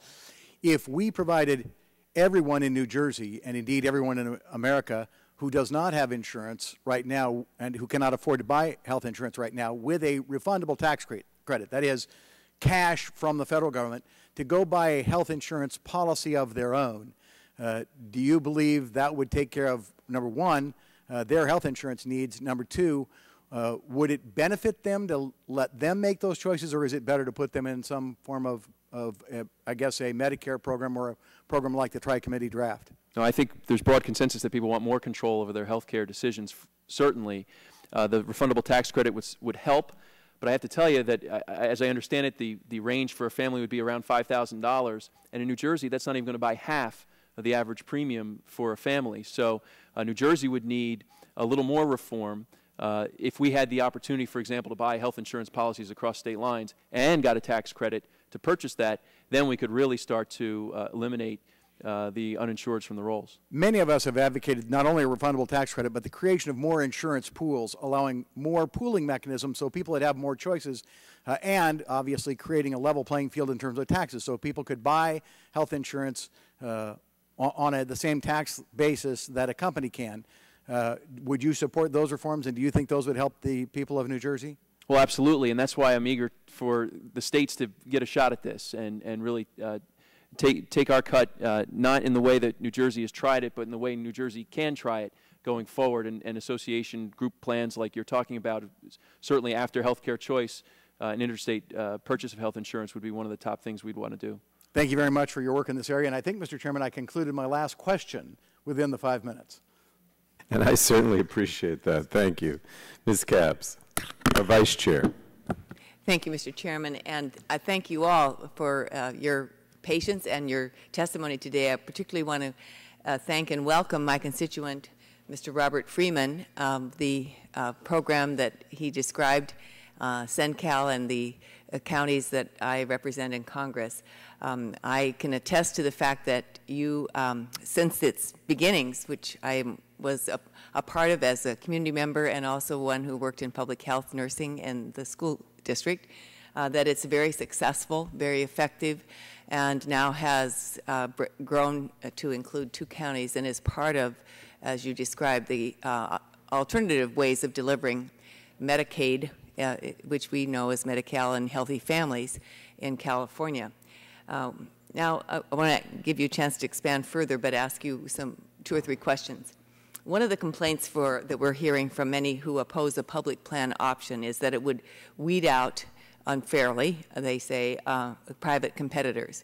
Can you elaborate on how CenCal competes and does business alongside of private entities for the Healthy Families program, which is how we term the S-chip in California?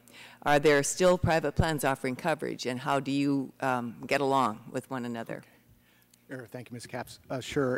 In the California S-chip program, it's called Healthy Families. It is set up as a competitive model where they had the states divided into regions, and into those regions, counties where you would have multiple plans compete for the Healthy Families business, usually 3 or 4 health plans in a designated area. And in those areas where, like in Santa Barbara and San Luis Obispo counties where we're from, we are a public plan, and we compete with private insurers as well as those other areas of the state that have public plans. And in the 10 years that the Healthy Families program has been going, the competition between the public and private models has been, we think, effective. It's been friendly. It's been, I think, successful in providing choice and in giving options for those subscribers as to which health plan they would like to join. Recently, actually, we've had a couple of the private plans pull out of our area because I don't know their reasons. I'm assuming the business situation changed. But so now we are one of only, instead of 4 plans, we're one of 2 plans in both Santa Barbara and San Luis Obispo counties. And we do think one of the advantages of our plan is because we are created of the community, we can't exit the marketplace. We wouldn't. Our mission is to serve our service area. So, but in general, I think the competition is done as was intended to do at the time.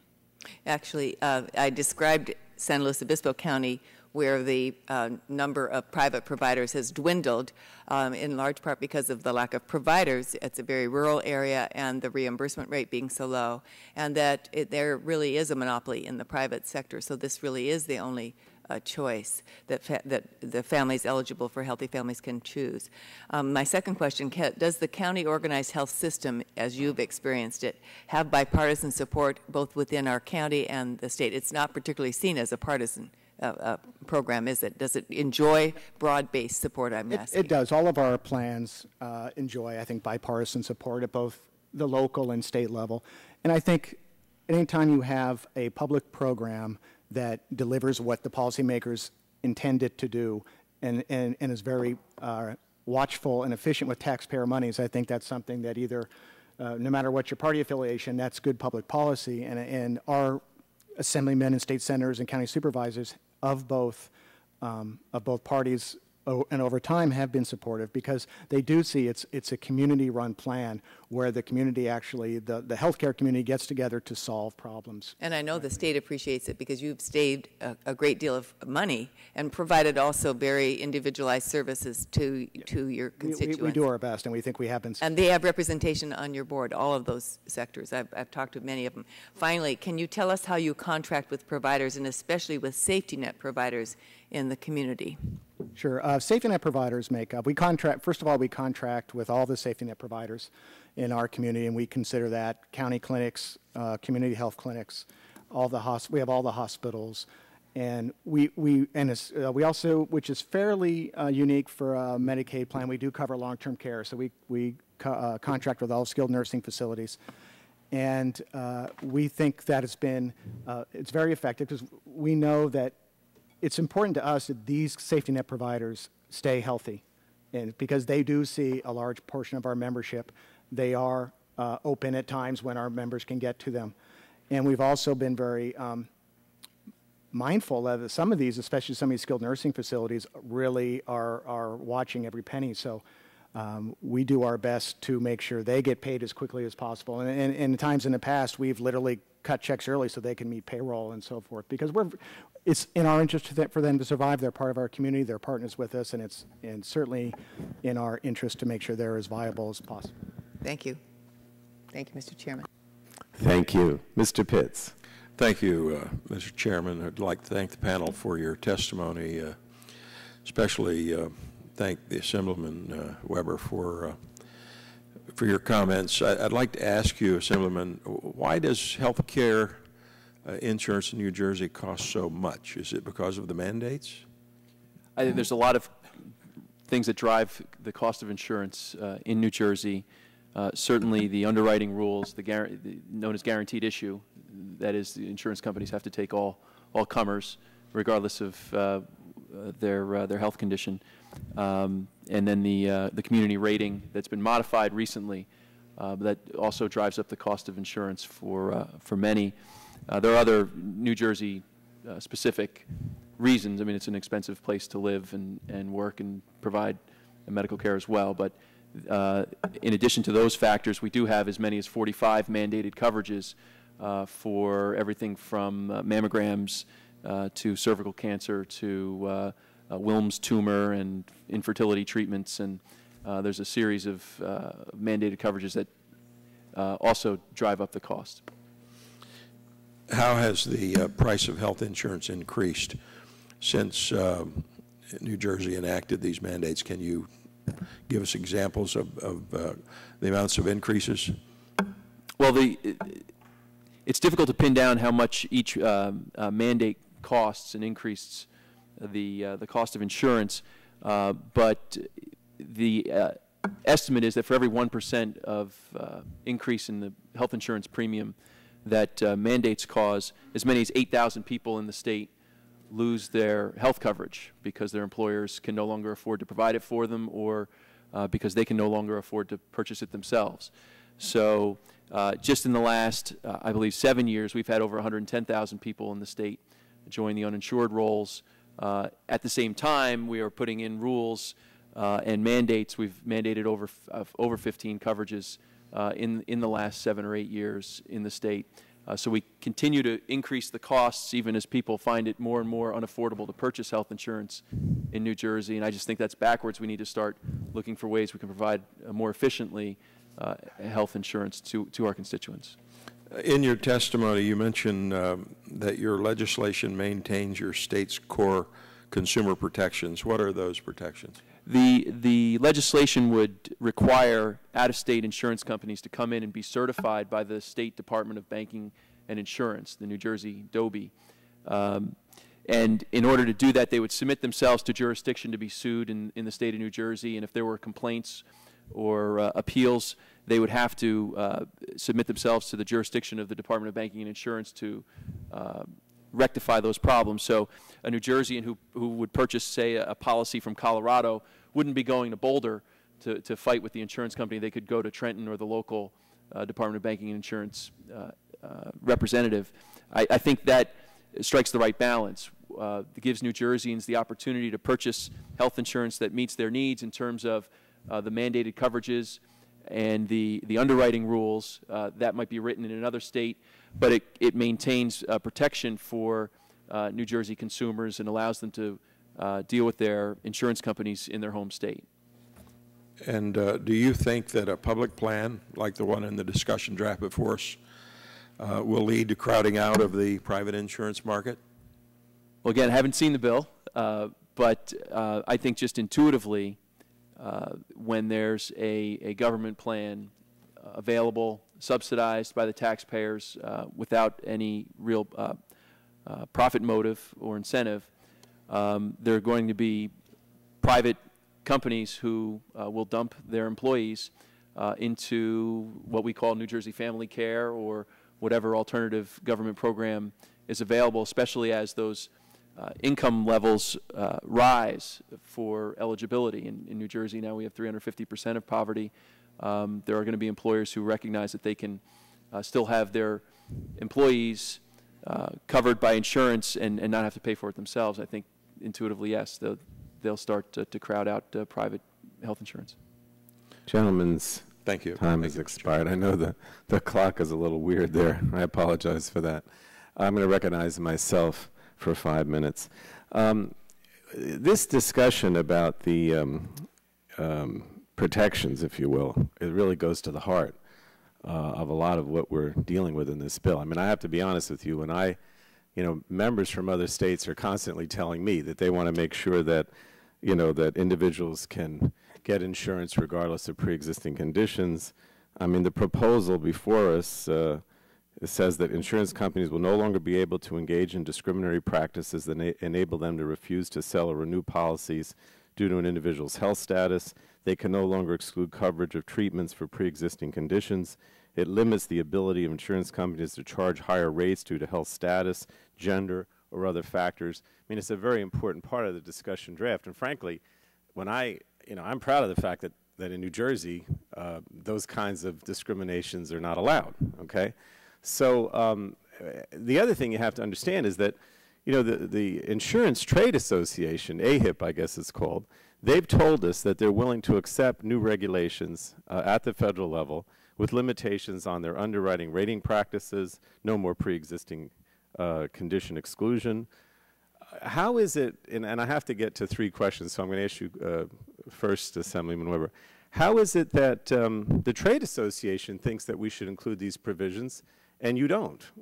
What's the theory? I mean, obviously they think they can sell insurance nationally. They're suggesting that these New Jersey provisions be put into the federal legislation. Why are they advocating that? Well, I can't speak for the insurance industry for sure, and when there's a big hammer hanging over your head, I think insurance companies might be willing to compromise more than they otherwise would. Let's say this. There are better ways to deal with people with pre-existing conditions and those we call the chronically uninsured or chronically uninsurable than to require guaranteed issue of all insurance policies. And I just don't have a lot of time, and I want to ask Senator Vitale. I mean, my fear is just the opposite, is that if we don't include these provisions, or, as you suggest in New Jersey, that we simply deregulate, it would have major consequences. I mean, I'd ask Senator Vitale to respond to that. I mean, this is a cornerstone of what we're trying to do, is to not allow, to have these protections at a federal level. You have them at the state level. What happens if we don't have them? Well, it's been very meaningful for consumers in New Jersey to have guarantee issue. One of the few states that enjoys that provision. It guarantees that insurance companies shall write a policy and can't exclude someone because of pre-existing conditions. So essentially, is take all comers. Imagine an environment in New Jersey, as bad as it is in our state for those who are uninsured in every other state, for an insurance company to cherry pick who it is that they would like to insure. Will they decide not to insure women of childbearing years because they are higher risk and they're going to be expensive? And gender is one of the things that's been used. That's right. Exactly. And will they decide to not to insure an older New Jerseyan because a pre-Medicare New Jerseyan because he or she is at higher risk of anything, heart disease, kidney disease, cancer? The older you get, the sicker you get. It's a fact of life. Will they only want to insure children? When you purchase insurance out of state without the safeguards provided in our state, they'll only take those who are in good condition, who are considered to be a good risk, leaving those in New Jersey who are considered to be a higher risk, women of childbearing years, older men and women, out of the mix. And the way the insurance business works, and I don't need to give you this lesson, is about pooling risk. Right. Put healthy lives and sick lives together, risky lives and less risky lives together, and come up with an average price. We've modified community rate. I don't mean. I know I'm going to have to cut you off. Yeah. Regardless of the debate, and I'm going to move on to Mr. Allen and just make a comment here. Regardless of the debate, though, about whether you think we should deregulate in New Jersey and people should go to other states, I mean, the bottom line is that what the draft discussion draft would do would be to basically say that insurance companies would have to apply these rules federally across the country. And I mean, if the Insurance Trade Association says it's okay, I frankly don't understand why it wouldn't be. But let me just go to Mr. Allen very quickly, because I am concerned. I want you to comment, if you will. The discussion draft raises Medicaid eligibility levels to 133% of federal poverty in every state. In addition, it makes available income-based subsidies for persons obtaining insurance coverage in the new health insurance exchange. I think these provisions are very important for Native Americans, and I just wanted you to comment on them if you could. Well, without a doubt, I spent a lot of energy on the Tribal Advisory Council for CMS with regard to Medicaid rates. I can't tell you specifically, because I'm not the one who actually administers it with my tribe, but we can get back to you in terms of is it enough, or is it going the right direction? And I think it is, off the top of my head, knowing what we've been trying to do with regard to the recovery rates for the tribes, that it will help us immensely. Accessing Medicare and Medicaid has been really challenging for the tribes in terms of the policies they administer over there. So it's been difficult for us, and we're looking forward to our new opportunities. I can say that if this bill incorporates some language in there that strengthens it and puts provisions in that improves our ability to, as providers, whether it's through the Indian Health Service or the tribal clinics and hospitals, then it's definitely going to improve our ability to raise the level of services to all of our people.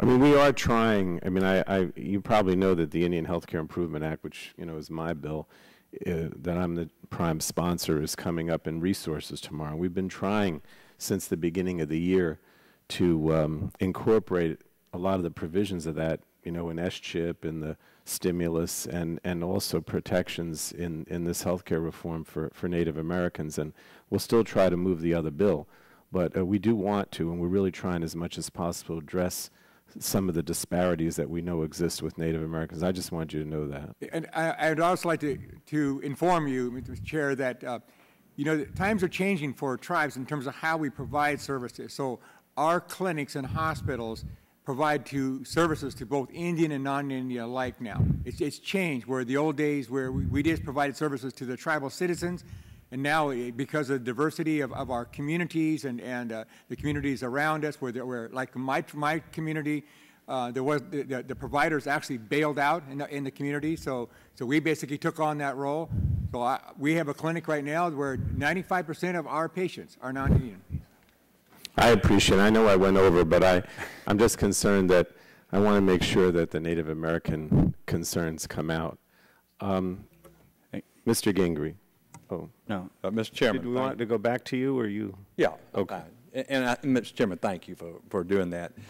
Mr. Chairman, you were just, I think, asking Representative Vitale in regard to why in the state of New Jersey this situation where there would be guaranteed access, community rating, all of these mandates that make it untenable for many insurance companies to continue to do business in the state of New Jersey. And the chairman said, well, gee, you know, AHIP says it's okay, and they're buying into that across the country. But I would suggest that they, as soon as if we did this, and I hope we do, pull out the mandate that everybody has to have health insurance, the mandate that they have to do it, and employers also have to provide it, that would be at the point which AHIP would say, well, all of a sudden, no longer are we going to accept community rating and universal mandated coverage. So just throw that out there. Let me ask a question of Representative Weber. Your state, as you said in your testimony, has had massive decrease in insurance carriers, I think from 28 in 1992 down to 7 insurance carriers now in the individual health insurance market. Do you think that a public plan like the one we're discussing in this draft before us, do you think it will lead to maybe some of these private carriers coming back into New Jersey, or rather a further crowding out and lesser numbers participating? Well, I can't see any of the private insurers coming back just because there's a public plan now being made available. You know, there will be fewer lives on the private insurance market, I would assume. You know, bear in mind we might have 7 companies writing policies, but if you're writing policies and charge $18,000 a year in premiums, you're really not intending to cover anyone. So we really have fewer than 7 who are still writing policy seriously in the state. I don't think it's getting anybody anytime soon. Let me ask your colleague from New Jersey, Honorable, is it Vitale? And I heard that, in fact, it's right here in this document, that in New Jersey has, in fact, enrolled people earning as much as $295,000 a year in public coverage, yet 23% of children below 200% of the federal poverty level are uninsured. How can that happen in the state of New Jersey? Well, let me, I appreciate that question, but it's a question that's been asked and answered during budget hearings in New Jersey, of which I'm a member also. But it's a question that has a very simple answer, and the answer is that there were as many as 3 or 4 individuals who applied for coverage in New Jersey who lied on their forms when they applied for New Jersey Family Care. And it was through the process of an audit that we discovered that lie, and it was corrected. And in fact, I wrote additional legislation that required not only that people fill out more information on their form in terms of their income, but that Treasury do a back check against their wages and their filings, so we know exactly what they're earning in the year that they're claiming they want to be a member of the program. So it was a matter of fraud on behalf of 3 or 4 individuals that made big headlines, but unfortunately tried to give a black eye to the hundreds of thousands of honest New Jerseyans and parents and children. Yeah, well, reclaim my time. And I mean, I've got a sheet here of all the states and the average annual premiums in the individual market. In New Jersey, it's $5,300, and you go down to Wisconsin, it's $1,200. And I think we're getting some answers in regard to what the problem is in New Jersey. Mr. Pollock, in the limited amount of time I have left, let me just ask you this. I know you've been involved in health care reform for a long time. You had a lot of things to say about Medicare Part D and government controlling prices and setting prices of drugs and things like that. But your organization is you know, well respected, of course, and has a lot of opinions on all this. Let me just ask you a quick question, though. Shouldn't we require states to ensure that low-income children are covered, let's say in the CHIP program, before opening up coverage to middle and high-income families? Now, I ask that question really in a way for my colleague, Representative Nathan Deal, who is the ranking member, as you know, on the subcommittee on health, that has a bill to that effect and had an amendment and when we were working on the CHIP program to say that if we're going to expand it, let's at least assure that 95% of those who are intended in the original bill between 100 and 200% of the federal poverty level, that we cover them before going on up to 300 and 350%. Your response? Well, Congressman, I don't think it's one or the other. The CHIP legislation, which the President signed in February, is designed to accomplish what you just described, namely making sure that more children who have been eligible for CHIP actually enroll in the program. And the states are actually provided financial incentives in order to do that work. Now, when you're talking about 200% of the federal poverty level, remember, for a family of 3, that's approximately $36,000, $37,000. The average cost of family health coverage today is approximately $13,000. So that's more than 1/3 of their income. And so if you go above 200% of poverty, you are helping people who otherwise could not afford to provide coverage for their children. And I don't think those two goals that you described are antithetical to one another. I think we can do and should do a much better job of getting kids enrolled who have been eligible and who are not in the program, and at the same time we should make coverage more affordable for those people who simply can't afford it even though their incomes are above 200% of poverty.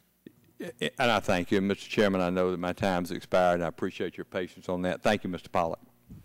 Thank you. The gentlewoman from Florida, Ms. Castor. Thank you very much, Mr. Chairman. Since we have some experts on local and state initiatives, I'd like you all to address a concern I have. You know, all across America, local communities have stepped up to fill the void because they don't have anywhere else to turn. And for example, in my hometown in Tampa, Hillsborough County, we have for the past 15 years provided a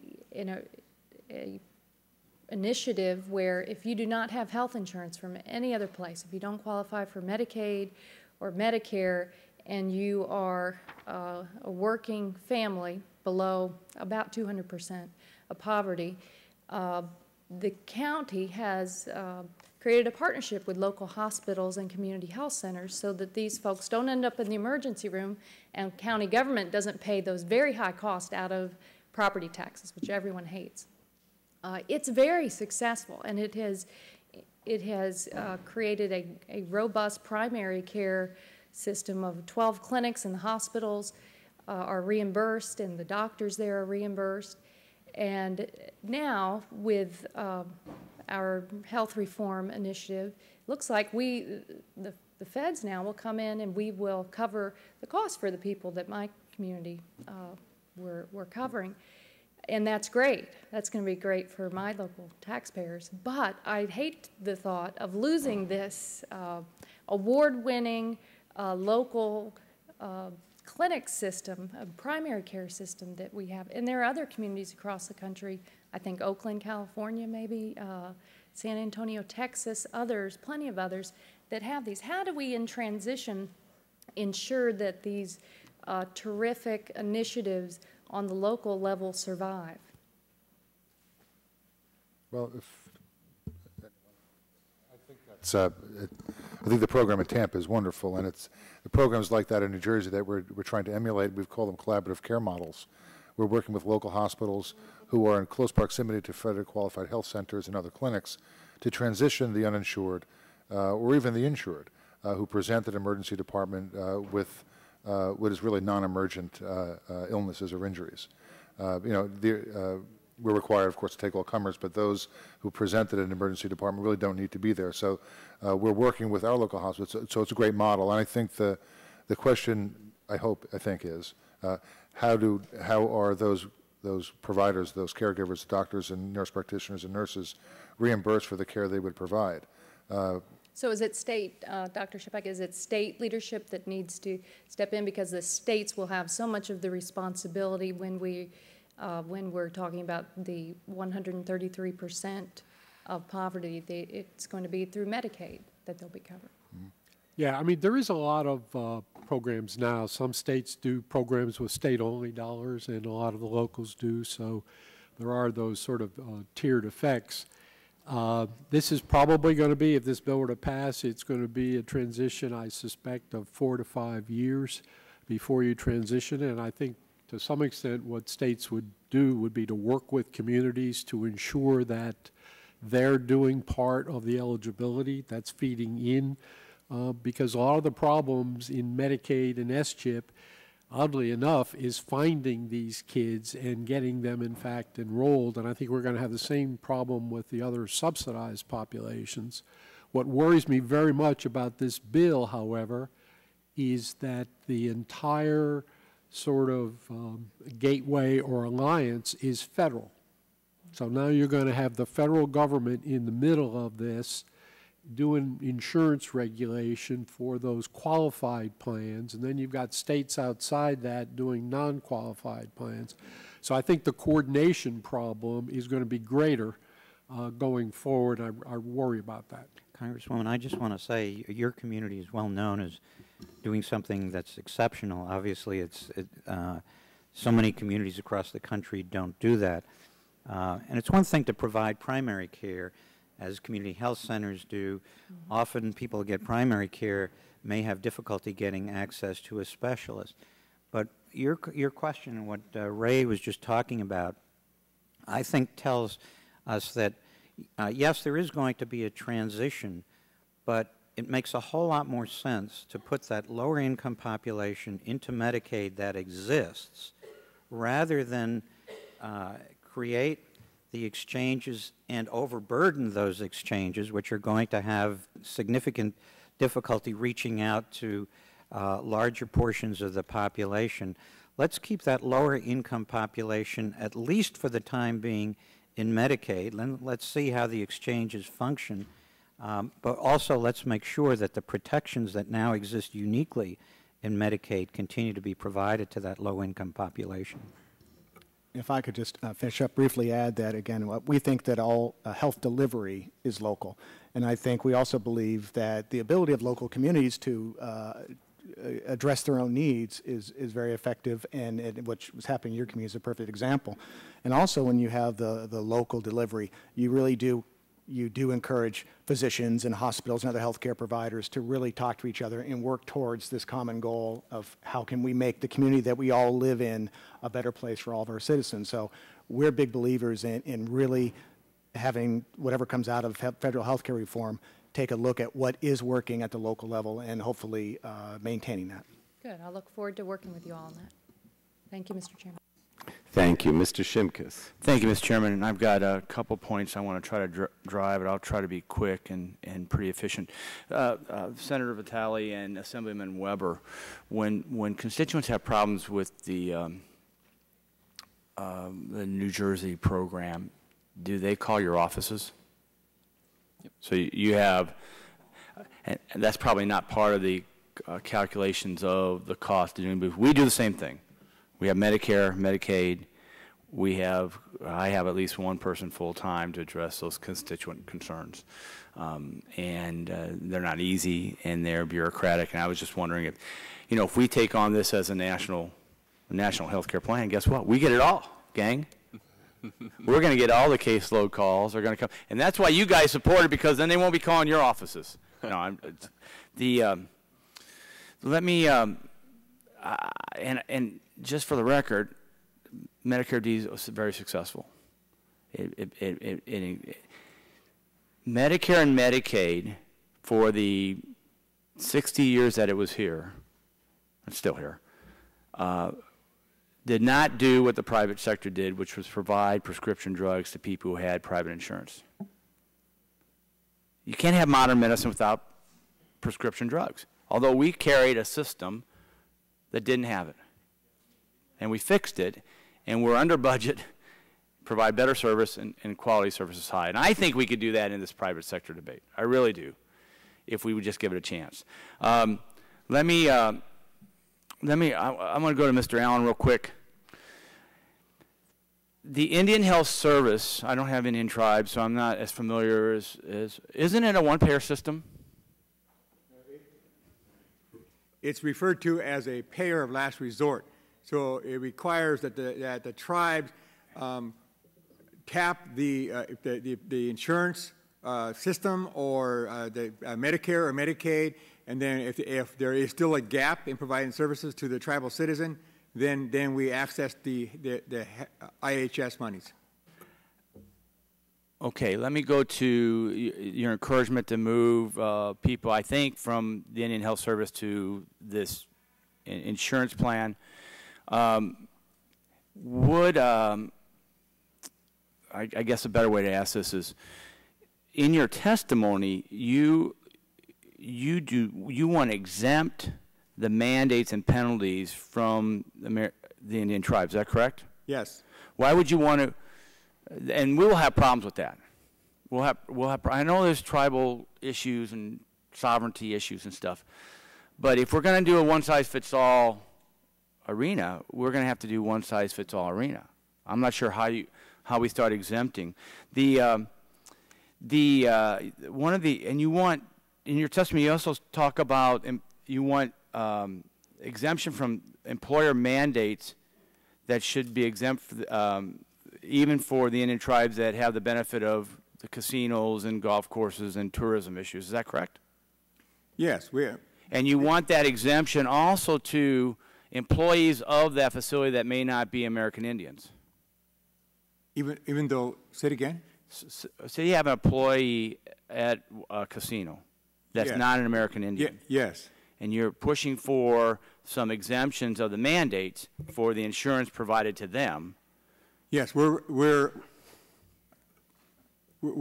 argument is that the tribal government, those businesses are under the umbrella of the tribal government, and that as a tribal government, that it should be exempt. Okay, I got it. I got one last question, and I want to try to be respectful of the time. Senator Vitale, Assemblyman Weber, what's your FMAP percentage? Do you know? You know what FMAP is? Do you know what your percentage is? Well, we for those who are for Medicaid, those covered, childless adults covered in Medicaid, are 33% of the federal poverty level. No, but what's our share? What's the federal payment? Oh, now it's what was it, 1 point? I think you're a 50% FMAP. I think it's we're 50-50. We're for 50%. California. Who's California? Freeman. And Who's California? State. You're 50. Yeah, 50-50. What would I do? What would you say if there are states that have higher FMAP rates? Would you say that's intrinsically unfair and un-American that this federal government would allow some states to get a higher federal reimbursement for Medicaid versus others? Senator Vitale. Well, we are for... Well, I'm just talking about fairness. We're all citizens of the United States. Yeah. The Medicaid is a federal program shared with the state. Right. We do... we have a ratio of what we're going to compensate. Would you say it's fair that some states pay less than other states? I would say that it's unfair that some states get less, and New Jersey is one of those states. Oh, that's same. Okay, so I will take that as yes. Right. And I'm going to end up with Assemblyman Weber. This will have to be the last question because you're... It's the last question. I'm just trying to get the answers. Sure. Same question? Same question. Are you talking to a guy from a state who gets pennies back on the dollar that we send down to Washington? So I'm not going to advocate for New Jersey to give money away if that's the question. No, should every state be given the same ratio? I don't think I'm an expert to... Say yes. You can't tell him what to say. You can gentleman's time. What about California? Okay, let me tell you. I know. If the bottom line is, if Mississippi, you're a minute over. If Mississippi gets 76% return, Mr. Schimpf, and you're getting 50%, all right, should we change the law? Because he's a minute over. We have to try to stick to the time. All right, Mr. Green. Oh, no, I'm sorry, Ms. Christensen. Thank you, Mr. Chairman. I think just a few brief questions. Mr. Allen, like Chairman Pallone, I'm a member of Natural Resources, and there's several of others of us on the on this health subcommittee and on the big committee. So we definitely have an interest in addressing the issues of the Native Americans in our country. And the Tri-Caucus, I would tell you, has taken a position of equity for American Indians as well as territories. But we hadn't really addressed some of those exemptions so that you have put in your testimony. So that's very helpful to us. But the urban Indians, the Indians who are not on the reservations, we generally have had problems in coverage and reaching that population. Do the recommendations in your testimony address the unique issues of that population, or are there other recommendations that you might want to add? The answer is yes, we have additional recommendations. The provisions in the bill go a long ways to helping fill the gap. There's a lot of very positive conditions in there, including the access to subsidies. The issue for us will be that over half of our citizens of each of the tribes in general are outside what we call the service area, and they are in urban communities, et cetera. And it would be, if we're able to access the resources to serve them, if they're underserved, then we can fill that gap. We can close that gap. That has been a historical gap for the tribes. This testimony is in collaboration with the National Indian Urban Centers, and they work very closely with us trying to fill that gap. But their service centers who have been severely underfunded historically and don't even come close to providing the quality care that this bill is intended to address. Thank you. Dr. Sheprick, my governor and Governor DeYoung of the U.S. Virgin Islands is an active member in NGA and has signed on to the policy statements on healthcare reform, energy, and many of the other ones. We have a particular issue with Medicaid and wanting to get the cap lifted, at least begin to move in that direction. Does the NGA have a position on the territories? Have you are you supporting my governor in his attempt to lift the cap? I sure am. Yeah, we do have a policy position to support all the territories in raising the cap, yes. Thank you. And Mr. Pollack, how are you? It's good to see you here. You've told us about some of the reports on Medicaid that show that are positive, but there are also some other reports that while, yes, there's increased access to services and to care, there's still some reports that show that the outcomes are not as good as they need to be. And you didn't really have a chance to talk about where we may need to go to improve on Medicaid, which I feel we definitely need to do. Medicaid patients are often in another line if they're not in the back of the line because they're Medicaid patients. The costs, as you said, of providing that service are lower than the private insurance market, but part of that is because they don't pay. And so the providers do not locate or they move out of poor areas. So we have access issues. You know that I have proposed that we put the Medicaid patients into the public plan. I'm not going to necessarily ask you to comment on that, but do you have some suggestions as to how we can improve Medicaid outcomes? How can we improve Medicaid and make not only just so that patients can get to a physician, which is often a problem, but that we can ensure that they have better outcomes? Well, I think one of the biggest problems that exists for those people on Medicaid is sometimes they have difficulty getting a doctor. And that's largely a function of the payments that are provided, that are given to providers. I'm happy to see that in this draft bill there are some improvements made with respect to payments to primary care doctors. I think there are also, I think, hope for improvements because there's an experiment proposed here, a pilot program for medical homes So I think those kinds of things will lead us in a much better direction in making care actually much more accessible for people on the program. Okay. Well, my time is up, so I don't get to go back to the public plan issue. We'll talk about that again. Thank you. Mr. Green. Thank you, Mr. Chairman. I just have one question, and Dr. Shepak, is that how you pronounce it? Shepak? In your testimony, you mentioned you had opposed changes to Medicaid that result in an unfunded mandate, and having served 20 years as a state legislator, I can relate to that. And you say states must take into consideration not only the actual cost of including additional individuals on the rolls. I understand why you oppose a Medicaid expansion if it's unfunded, but what about a mandate to cover the population the states are already supposed to be covering under Medicare? And I'll give you an example. In Texas, we have approximately 900,000 uninsured children. 600,000 are Medicaid eligible but unenrolled, and 300,000 are S-CHIP eligible but unenrolled. And I'd like Texas to cover those children, and like to mandate 12 months of continuing eligibility under both programs to do so. Texas has that responsibility to cover these children, but has repeatedly allowed these kids to drop off the S-CHIP and Medicaid rolls in order to avoid paying the state match. We cannot continue to allow children to remain uninsured so states can avoid paying their match. Short of federalizing Medicaid, what can we do to ensure states cover the individuals under Medicaid that they're responsible for covering? And I can understand what my colleague, Mr. Shimkus, although as a lawyer, I would have probably the worst case I've ever seen of leading the witness when you say, please answer yes. I don't quite go that far, but what can we do short of federalizing Medicaid to get states like Texas and maybe Florida, from my colleague, Ms. Castor, to cover more of the children, particularly since we've had S-CHIP since '97, of course, Medicaid for 30 years. So.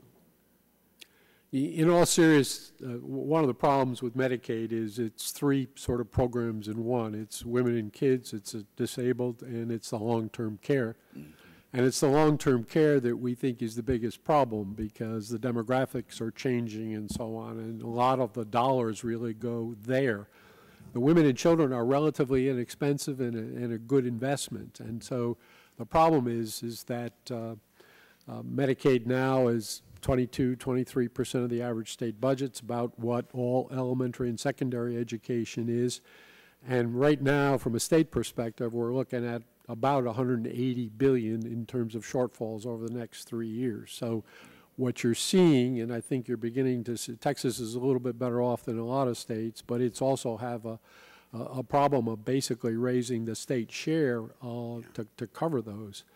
But I think, you know, at some point, Medicaid needs to be restructured so that the long-term care portion of the population goes into a separate trust fund or so on.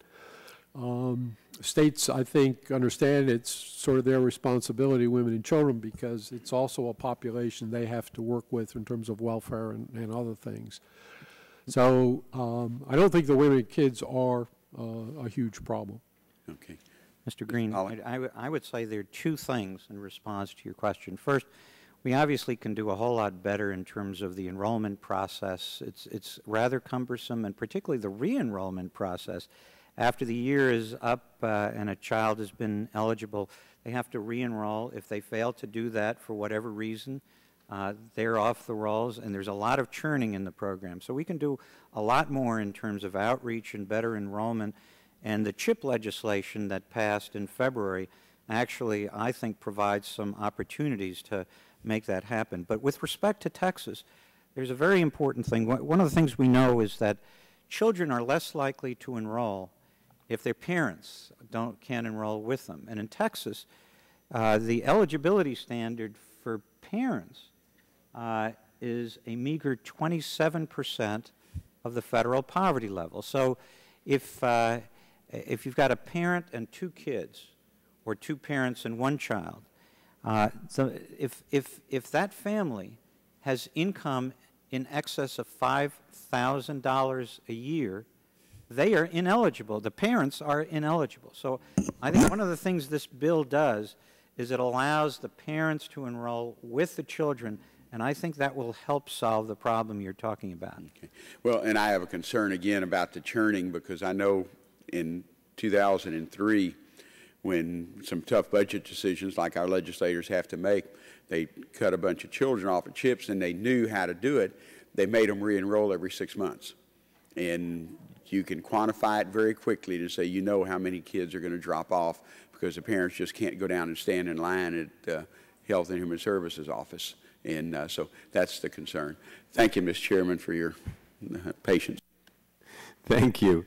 And I think that concludes the questions for this panel. But I want to thank you. I know it's late, and I know you had to wait a long time, but we really appreciate your input, because you know, what you're saying at the state, local, and tribal level is very important in terms of what we're doing with this health care reform. So, Mr. Chair, could I correct one point that I said that was not right in the record? The congressman from Illinois asked, were we asking the tribal government and our casino or businesses to be exempt? We're asking that our governments are exempt, not our businesses. Okay. So that's a distinction, and I think he was asking that question, and I wasn't quite clear. All right. Thank you for that clarification. And thank you all, really, for being here. Thank you.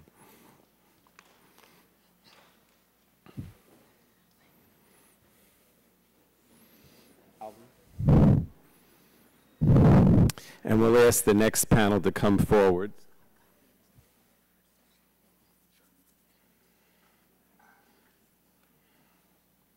And this is our panel on drug and device manufacturer reviews.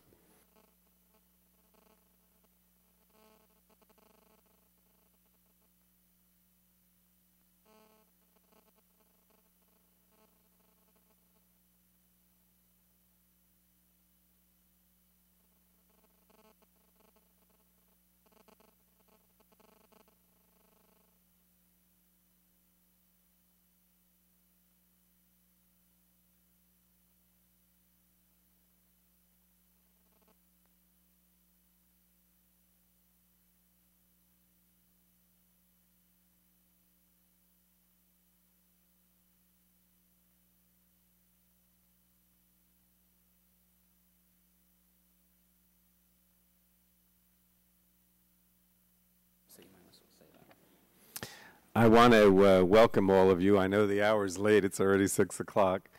And we may end up having votes, too, to interrupt us, but hopefully not. And I'm changing the order a little bit because Mr. Gottlieb, I know, does have to leave. So let me first introduce Dr. Scott Gottlieb, who is a resident fellow at the American Enterprise Institute. And then to his left, I guess, my right, is Thomas Miller, who is Chief Executive Officer, Workflow and Solutions Division for Siemens Medical Solutions, USA. And then we have Kathleen Budo, who is Vice President for Health Policy at Johnson & Johnson. Thank you for being here. And William Vaughn, Senior Health Policy Analyst for Consumers Union. He's no stranger to this committee. And finally is my friend Paul Kelly, who is Vice President for Government Affairs of the National Association of Chain Drugstores. And you know the drill, 5 minutes, but your written testimony in complete becomes part of the record. And we'll start with Dr. Gottlieb.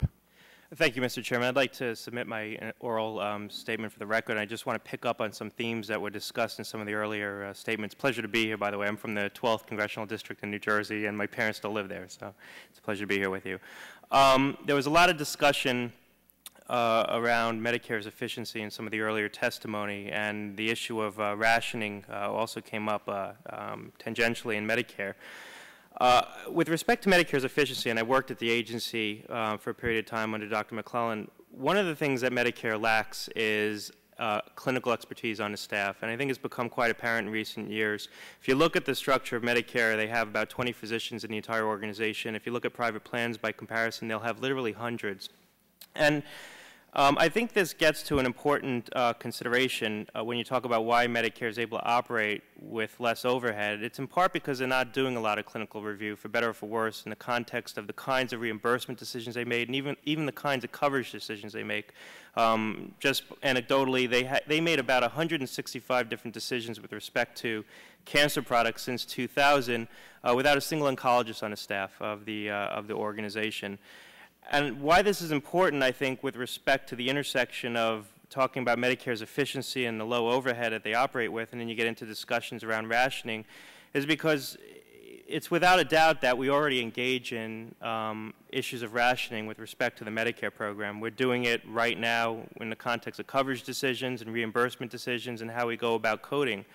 And my fear is that if we expand government control over health care, we're going to have to do those things much more. If you look at the kinds of proposals that have been put forward in front of this committee, as well as the proposals in the Senate, and you look at some of the cost containment measures in those proposals, they're really not very robust. Comparative effectiveness, electronic medical records, paying for prevention, all of those individual proposals might have merit on their own, but there's a reason why the Congressional Budget Office hasn't assigned meaningful savings to them.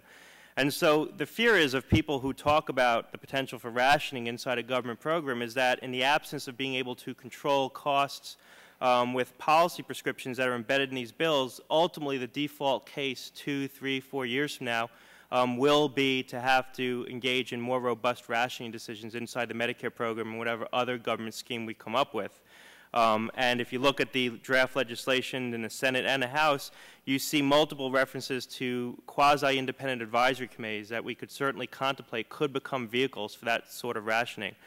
So why is this important in the context of thinking about Medicare's structure and its efficiency and its overhead? Well, if one of the reasons why Medicare is efficient and operates with a low overhead is because they don't have a lot of clinical expertise, the intersection between an organization that's going to be called upon to engage in more decisions to deny access on the basis of their own clinical judgment and their reading of the clinical literature with an organization that doesn't have a lot of clinical expertise is quite frankly frightening. And it was frightening in certain instances anecdotally when I was at the organization. And so in my written testimony today, I tried to lay out a couple of suggestions for how we can improve that process. Because if we are to go down a road where we will have a system that has to make more clinical judgments in the context of what they decide to reimburse people for and give people access to, the least we should expect is that organization is clinically proficient. It's rigorous, it's based on good science, it's a transparent process. And we have none of those things today. And so some of the proposals I laid out in my written testimony was the creation of an advisory committee structure to Medicare, where you subject decision-making of that body to external therapeutically focused advisory committees. Certainly if we contemplate a public insurance plan that will be making similar kinds of decisions, either initially or eventually, we should create a similar structure. I think we also need to contemplate what the structure is for making coverage process decisions, reimbursement decisions, coding decisions, and making clinical considerations in the context of these programs. If you look at the structure right now at Medicare, if you were to ask anyone in a company, or if someone in a company, CEO asked one of the subordinates who works on Medicare coverage processes, what is a process, they'd be hard-pressed to delineate that process in a clear and coherent fashion, certainly not with the same clarity that you'd be able to explain the FDA review process, which is very clear, very structured. Finally, in the proposal before this committee, there's a proposal for the creation of a comparative effectiveness center, agency, if you will. I think before we step into that, once again, we need to think about the structure for how that information will be used. And in many contexts of government decision-making, when scientific information is being created by a government entity, there is very clearly delineated in legislation and regulation what the threshold is for an actionable piece of data. When will a piece of data reach sufficient scientific rigor to be deemed actionable for a regulatory body? Certainly this is a case at FDA where you have a very clear threshold for actionable information in the context of the paradigm around P equals 0.05. There is no contemplation of what the threshold would be for actionable information on the part of any government organization with respect to comparative effectiveness information. And I think marrying the criteria inside CMS and any other government plan with the criteria used by FDA for consideration of comparative information, it certainly would be a step in the right direction. And I recently wrote a long paper on this and put it out through the American Enterprise Institute. But in summation, Mr. Chairman, I don't see a lot of elements in the proposal before this committee that we could have confidence are truly going to bend the cost curve in a way where we're realigning reimbursement with the kinds of outcomes we want to see these programs achieve. And in the absence of that kind of reimbursement scheme, I fear we're just going to have more of the kind of wasteful spending that we've seen under Medicare. The marketplace for health care is inefficient, not in spite of Medicare, but frankly because of the way Medicare pays for things. And so if we go down a route where an organization like Medicare or a new government... I know you said you're summarizing, but you're a minute and a half over, I'm so... finishing right now. Makes more decisions. I think the least we can do is make sure it's a clinically rigorous process. Thank you, Mr. Chairman. Thank you. Mr. Miller. Thank you, Mr. Chairman. It's an honor to be here. I represent Siemens Healthcare. It's one of the largest medical technology companies on the planet. And I can only say to you, when I was a young medical physics student at MIT studying quantum electrodynamics, I thought that was hard. But the task in front of you folks seems to be a lot more difficult than that. In the written testimony, we talked about 4 what I would call myths surrounding medical imaging technology. And we tried to dispel those myths. And the myths were, first, that medical imaging technology increases the cost of care. We'd actually argued just the opposite. It's amazing that the phrase exploratory surgery has vanished from our vocabulary, and it's because of imaging. Used to be that 30% of appendectomies were unnecessary. We were cutting open healthy kids. We don't do that anymore.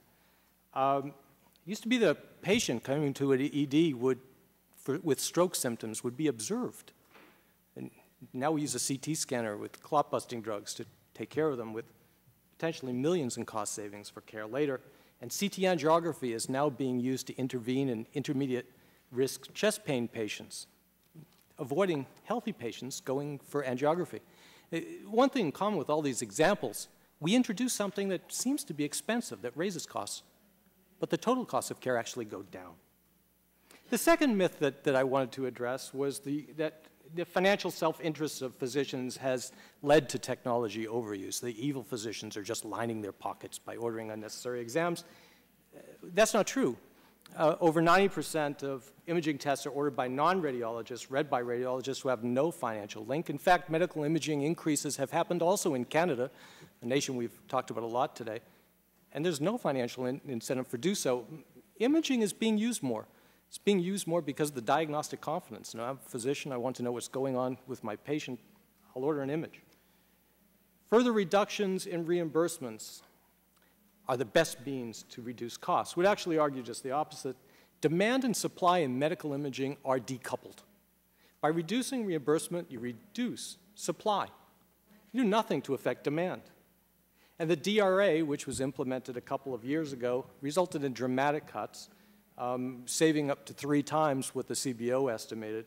Our business was affected by about a 30% reduction. We ended up laying off a bunch of people. I hate laying off people. That wasn't pleasant. But last but not least, anyone that even attempts to argue that the use of advanced medical imaging technology does not improve health outcomes will have a fight with me. And breast cancer is the best example. It's been cited here before. It used to be a death sentence, but it's not anymore. We find it early. So what are our suggestions and recommendations to the committees? First, we wish to applaud the committee on 4 things. First of all, the attempt to permanently fix the Medicare physician fee schedule sustainable growth rate formula.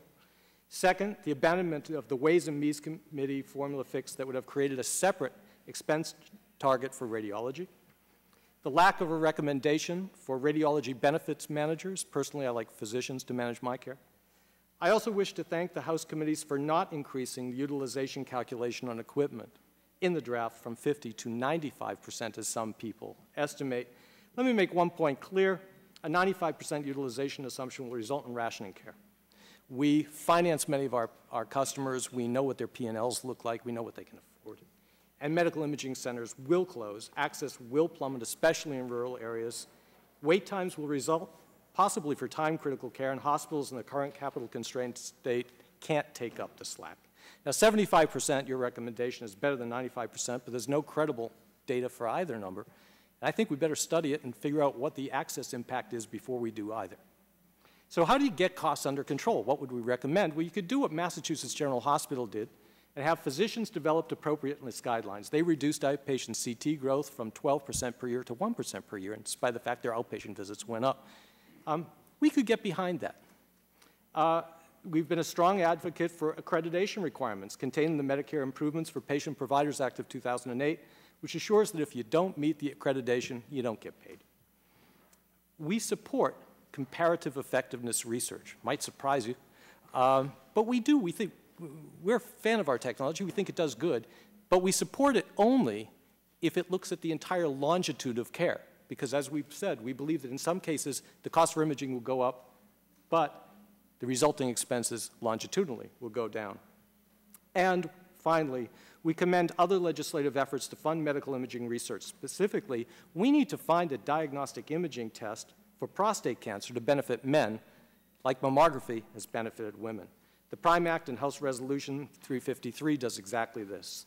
To conclude, medical imaging not only improves health care, it saves lives, and it also contributes to cost reductions in health care. So we should be careful of any policy that could reduce access.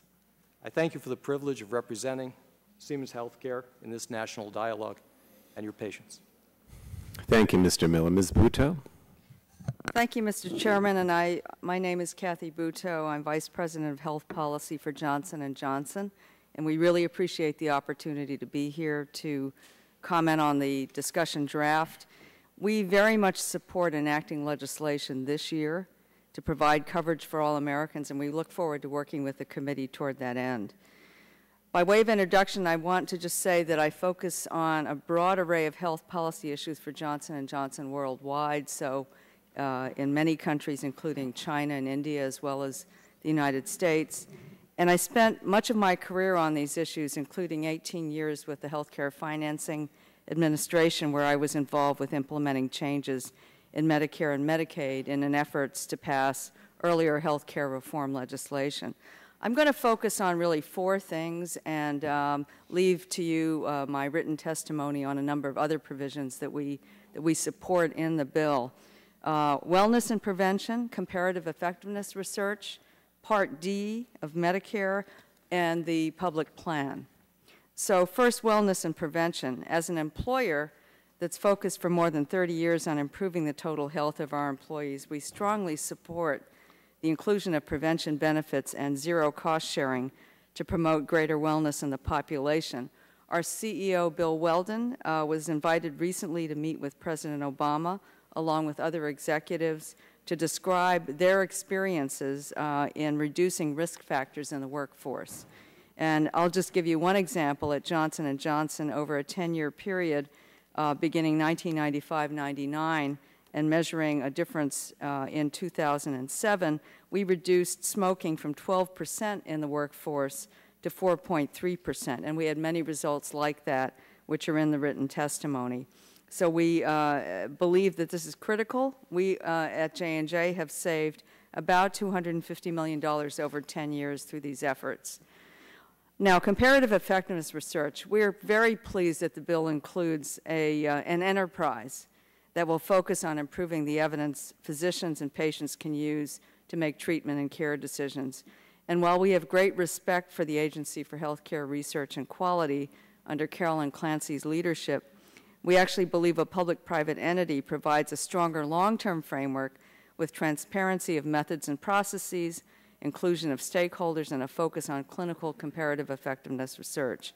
We think a public-private entity can build trust and collaboration, which is critical in this important area, leverage additional research dollars of physician and academic groups, as well as industry, and create a broader-based constituency for sustainable funding resources for this enterprise. Rather than provide a single assessment of cost effectiveness, we believe the entity should provide information that allows the market to determine the relationship between clinical value and costs for different patients of varying plans. And I would include, for example, minorities and women who have particular issues in this kind of research. Now, switching to Medicare Part D, we want to commend the committee for taking on this difficult issue of closing the coverage gap or donut hole over time. The pharmaceutical industry's recent proposal to provide discounts of 50% for the majority of beneficiaries in that gap, we think is going to complement your approach by by providing immediate relief and reducing those costs. We also want to applaud the committee for allowing payments to be made through AIDS drug assistance programs and the Indian Health Service to count toward meeting the out-of-pocket threshold as well. Let me conclude by talking a bit about the public plan. We certainly support having a health insurance exchange that can provide information to the public on different options. And we support a number of the other changes proposed, such as administrative simplification and insurance reforms. We think these changes are going to actually make a government plan unnecessary, and we believe concerns about a public plan takes the focus off sort of job number one, which is achieving coverage of all Americans and identifying sustainable financing approaches, as well as making fundamental changes in the system of care.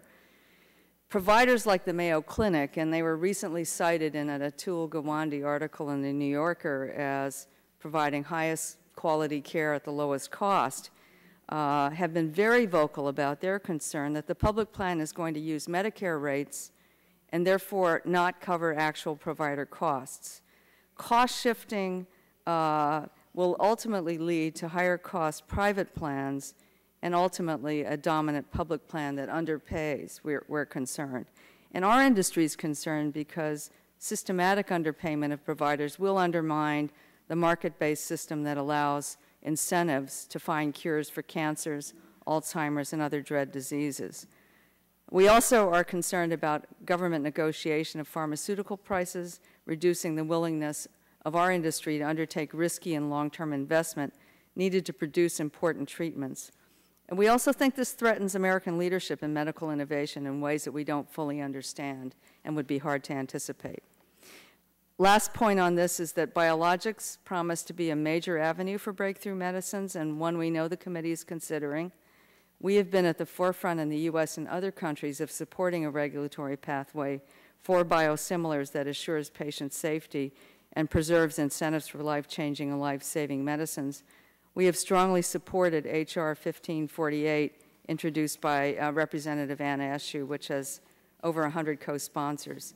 I will leave to you the written testimony, which enumerates a number of other provisions in the discussion draft, such as the Medicaid eligibility, expansion of funding for community health centers, which we've recently supported in a bill introduced by Representative Clyburn and others, as well as a focus on health disparities and health literacy, and a process to make payments between two physicians from industry more transparent. So thank you again for the opportunity, and we look forward to working with you. Thank you. Mr. Vaughn. Thank you, Mr. Chairman and members, for inviting us. Consumers Union is the publisher of Consumer Reports, and we don't just test tires and toasters. We try to help people with medical products. And we do strongly endorse the approach taken in the Tri-Committee draft, assuming that additional savings are found or progressive financing to make sure that it's budget neutral and sustainable over time. We believe the draft is a plan that can give all Americans that peace of mind of health security and an affordable quality system. The draft bill has done an excellent job of identifying a number of savings, both large and small, but we hope you can dig deeper for some more savings to stop that, that Pac-Man that's gobbling up our GDP. Got to try. As for pharma's pledge for $80 billion in savings, wow, that's great. Congratulations to pharma. But I think, as Ronald Reagan used to say, trust but verify. We hope that you can get this in legislative language in a way that CBO would score it for $80 billion in savings. We like the drafts bill trying to close the donut hole, and we really like the provisions on helping low-income people in Part D. We'd like to see that donut hole closed faster, but that would take more money, and we suspect that pharma is likely to say, hey, we've given it the office, go away. But we hope you'll keep pushing on that door a little bit. There should be no excuse whatsoever to reduce the pressure for the maximum use of generics in Part D. In fact, you might want to consider an amendment to get a rebate from Part D plans that are poor in doing generic substitution. There are a lot of other sources of money on the table. H.R. 1706 by Mr. Rush and 7 others of this committee would ban reverse payments from brand companies to generics to keep the generic off the market. Yesterday, the FTC commissioner said, gee, that would save the government about $1.2 billion a year and consumers $3.5 billion a year. Hope you guys can do that one. We've supported Mr. Waxman's follow on biologics, but we've got to find a solution. Last June, as of last June, Europe had approved over 10 of these, and I'm assuming they've gone higher, and we are sitting here paralyzed. And so we hope you can come together and work something out, because that's essential.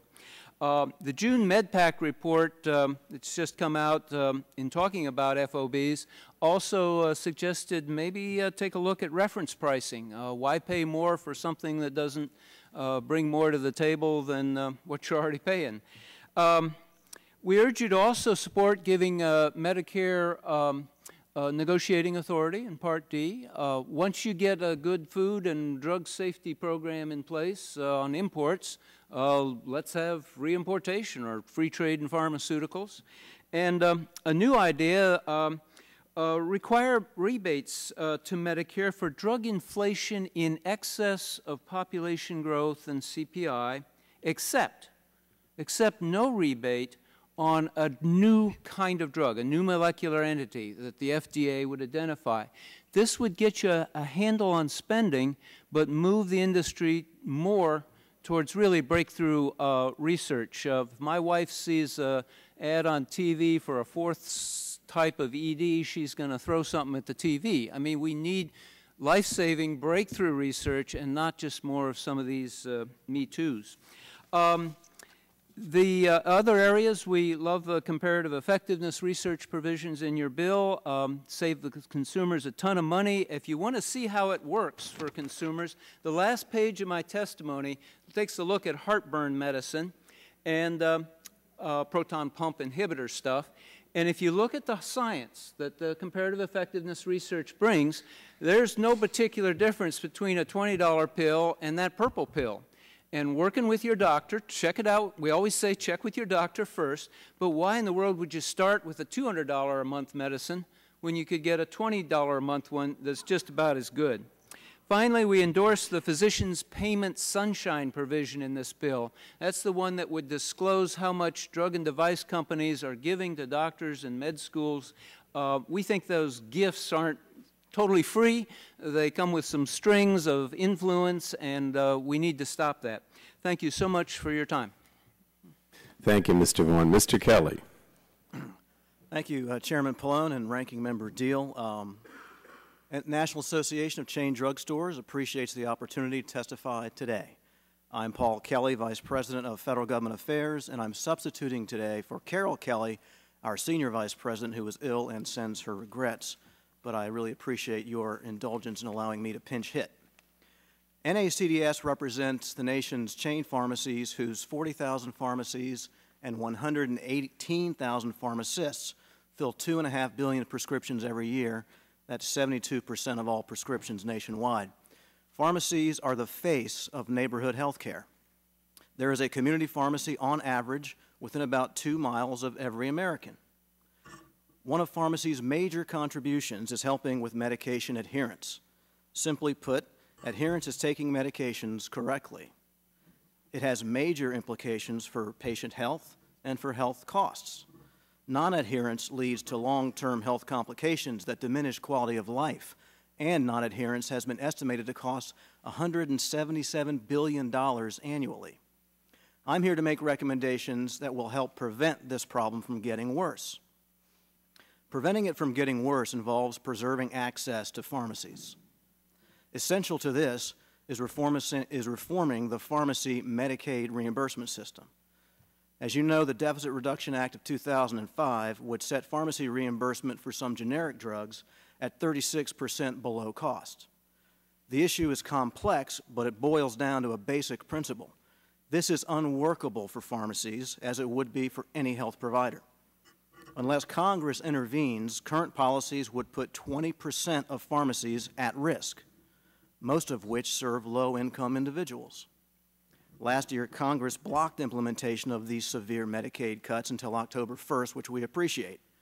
We also appreciate that members of this subcommittee, including you, Chairman Pallone, and Mr. Deal, remain highly cognizant of this issue, and we really appreciate your leadership, Mr. Pallone, in keeping this issue on the radar screen. We are also grateful that the committee draft recognizes the need to address this problem, and there is an AMP provision in that legislation. But as this legislation unfolds, we would emphasize there are several essential reforms that we think are needed to ensure a patient-centered Medicaid AMP policy. First, average manufacturer price, or AMP, which will be used as a basis for reimbursement to pharmacies, must be defined correctly. Second, AMP-based federal upper limits should be determined using weighted average AMP rather than the lowest AMP, and we sincerely appreciate that the draft includes this provision. Third, federal upper limits should be set when there are 3 sources of supply, the brand and 2 generics. Setting limits prior to that when there are 2 sources of supply is premature. Fourth, there is a concern that the multiplier of 130% that is proposed in the draft is not sufficient to ensure pharmacies are reimbursed fairly. And fifth, we deeply appreciate the provision in the draft to strike the requirement to post brand and generic AMPs on a public website until AMPs are based on an accurate definition. Now, regarding the cost of non-adherence and increasing the quality of care, we appreciate the recognition of medication therapy management as part of the medical home concept in the committee's draft. MTM, medication therapy management, is preventative care and includes services designed to help ensure drugs are used appropriately to maximize health and reduce adverse medication events. Pharmacist-provided MTM services have been shown in one study to reduce overall health care costs, by $12 for every dollar invested. Our recommendation is to enhance and expand the medication therapy management program in Medicare Part D, and we thank Congressman Ross and Congressman Murphy of this subcommittee for their leadership on this issue. We have other recommendations, including the need to maintain patients' access to diabetes management tools through their neighborhood pharmacies. 2 current rules related to the treatment of durable medical equipment in Medicare jeopardize access to diabetes care and jeopardize patient health. We recommend that health reform legislation address this misapplication of these rules to pharmacies, which pharmacies are already licensed and highly regulated by the states. We are the good actors when it comes to Medicare durable medical equipment, and additional hurdles and costs are simply counterproductive. We thank Congressman Space for his leadership on this issue. In closing, part of the value of pharmacy is its ability to help patients stay on medication therapy. The improvement of lives and reduction of long-term costs is worth fighting for, and we look forward to working with this committee in pursuit of those goals. Thank you again for your support, Chairman Pallone, and look forward to answering any questions. Thank you. And we're going to go to questions and start with the gentlewoman from the Virgin Islands, Ms. Christensen. Thank you, Mr. Chairman. And I know the hour is late. I'm not going to have a zillion questions, but I want to start with Mr. Miller. And first of all, let me say that, no one supports, I don't support, and I know you don't support unnecessary or duplicative tests. That being said, though, I really appreciate, as a physician, your defense of physicians in your testimony and your defense of the diagnostic technologies. As you said, and I had made note of this before you said it, I think we have forgotten how far we have come from the days when you had to undergo anesthesia, one risk, laparotomy, another risk, to make these diagnoses. But my question, you said that your experience is really in HIT. Is that correct? Did I read that in your testimony? I have actually experience in both diagnostic imaging, HIT, as well as therapies. Sure. But I wanted to ask about HIT. I think you were very clear in your defense of the technologies. We've been told by many that the projected savings from HIT are grossly exaggerated, and I wondered if, based on your long-time experience in HIT, if you had any thoughts on whether that was the case or whether we would be realizing the savings that we think we are. The answer to the question is, unfortunately, it depends. If we simply say that what we will do is digitize all information for all patients at all times and think that will lead to productivity, I think we're misguided. I don't know about you. When I get an email with a huge attachment to it, I still print it out. And I used to run one of the largest healthcare information technology businesses in the world. The fact of the matter is, just like pharmaceuticals, to get efficiency out of healthcare information technology, you need the right information about the right patient in the right context of care, going to the right provider at the right time. It's a lot different than just a big file full of data. If a patient is coming to me with severe chest pain, I don't want to know about the mole that was removed last week as the first thing I see in the file. I want to know whether they're taking medication. I want to know what contraindications for medications I may be given. This requires a little more intelligence.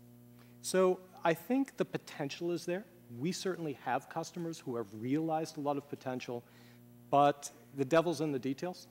And an inexpensive HIT system which simply takes all data, logs it, and makes it available will not change productivity. Productivity rhymes with activity, not with information. Thank you.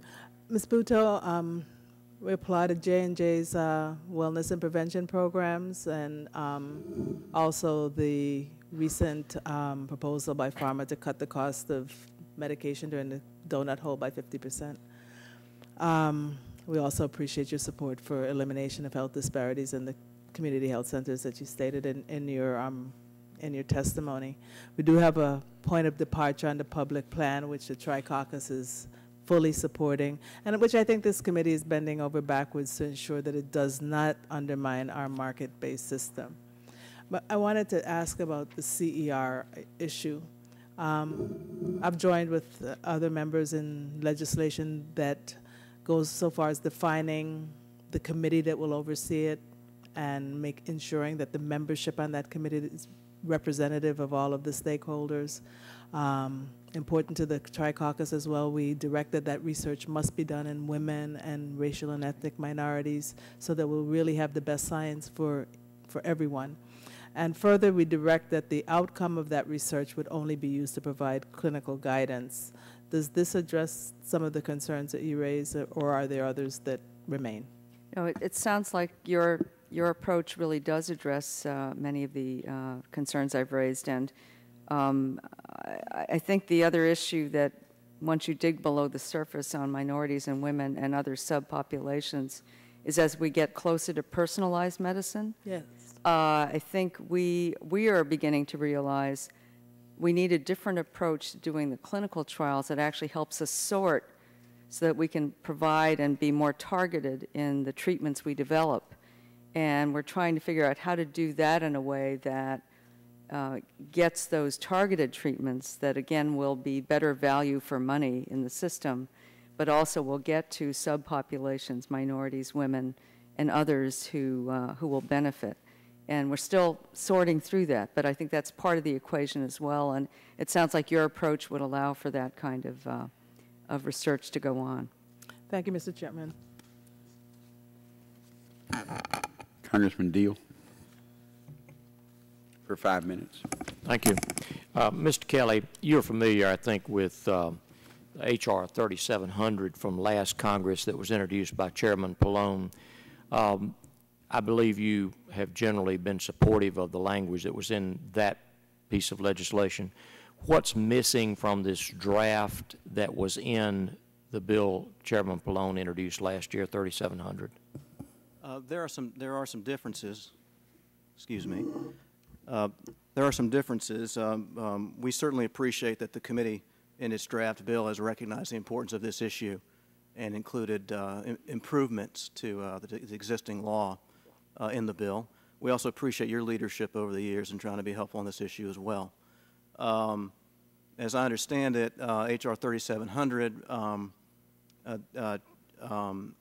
defined AMP in a way that reflected pharmacies' acquisition costs, which is our top priority and really central to this debate. The committee's draft currently does not include that, and that's an important priority of ours, and we look forward to continuing to talk to the committee about that.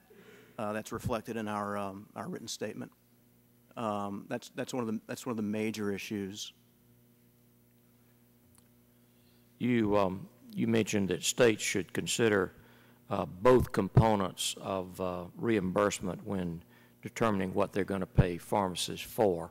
What are those two components, and would you explain why it's important to consider both components? Certainly. Thank you. Historically, pharmacies have been paid for the drug product itself and for dispensing the product. So reimbursement here and then a dispensing fee here. In Medicaid, the states on average reimburse a pharmacy $4.40 to dispense the product.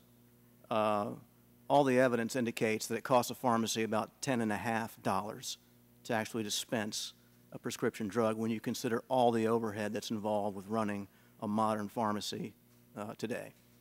So it's important to make sure that reimbursement for the drug product is right, which is why getting the AMP definition is so important when it comes to Medicaid product reimbursement, which the federal government has sole jurisdiction over.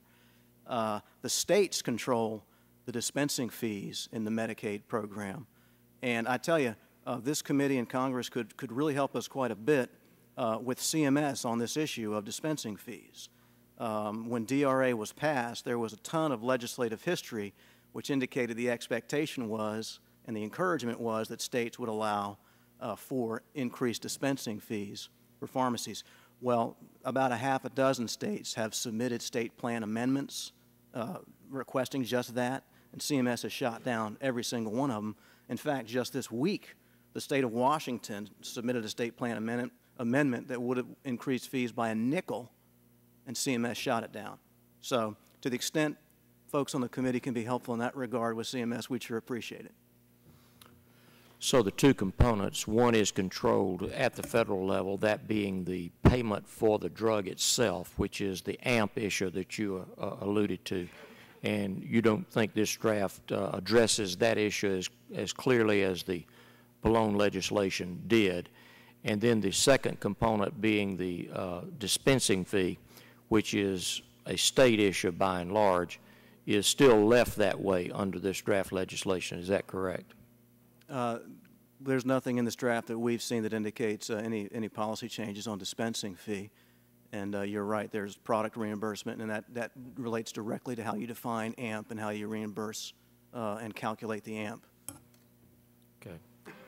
I believe when we were dealing with the MMA, we tried to make sure that seniors had a pharmacy that was going to be close enough and accessible enough for them to handle their pharmacy needs. I don't think there's any language of a similar nature in this draft. Did you find anything that would address that issue? And if not, is that something we should be concerned about? We've not seen that in this draft, and that you're right, that is a part of the Medicare drug benefit. They actually use the TRICARE healthcare program access standards for community pharmacies, access to community pharmacies. Look, seniors want access to pharmacies. You know, most citizens want access to pharmacies. They want it to be convenient. That's very important. As I said in my testimony, there's a pharmacy within a couple miles of everybody on average in the country. You know, I'm not sure how those access standards would fit into the context of this bill. It made sense for the drug benefit when you were creating that, but I'm just not sure at this moment whether it would fit into the context of this particular bill. It came out very recently, as you know, and we're still kind of combing through it, quite honestly, to get a sense for that. Thank you. Congresswoman Jakowski for 5 minutes. Thank you, Mr. Chairman. I'd like to start with Mr. Vaughn and I welcome you. And I don't know if I've seen you in this role before, but I know that you've been on the Hill for a long time, too.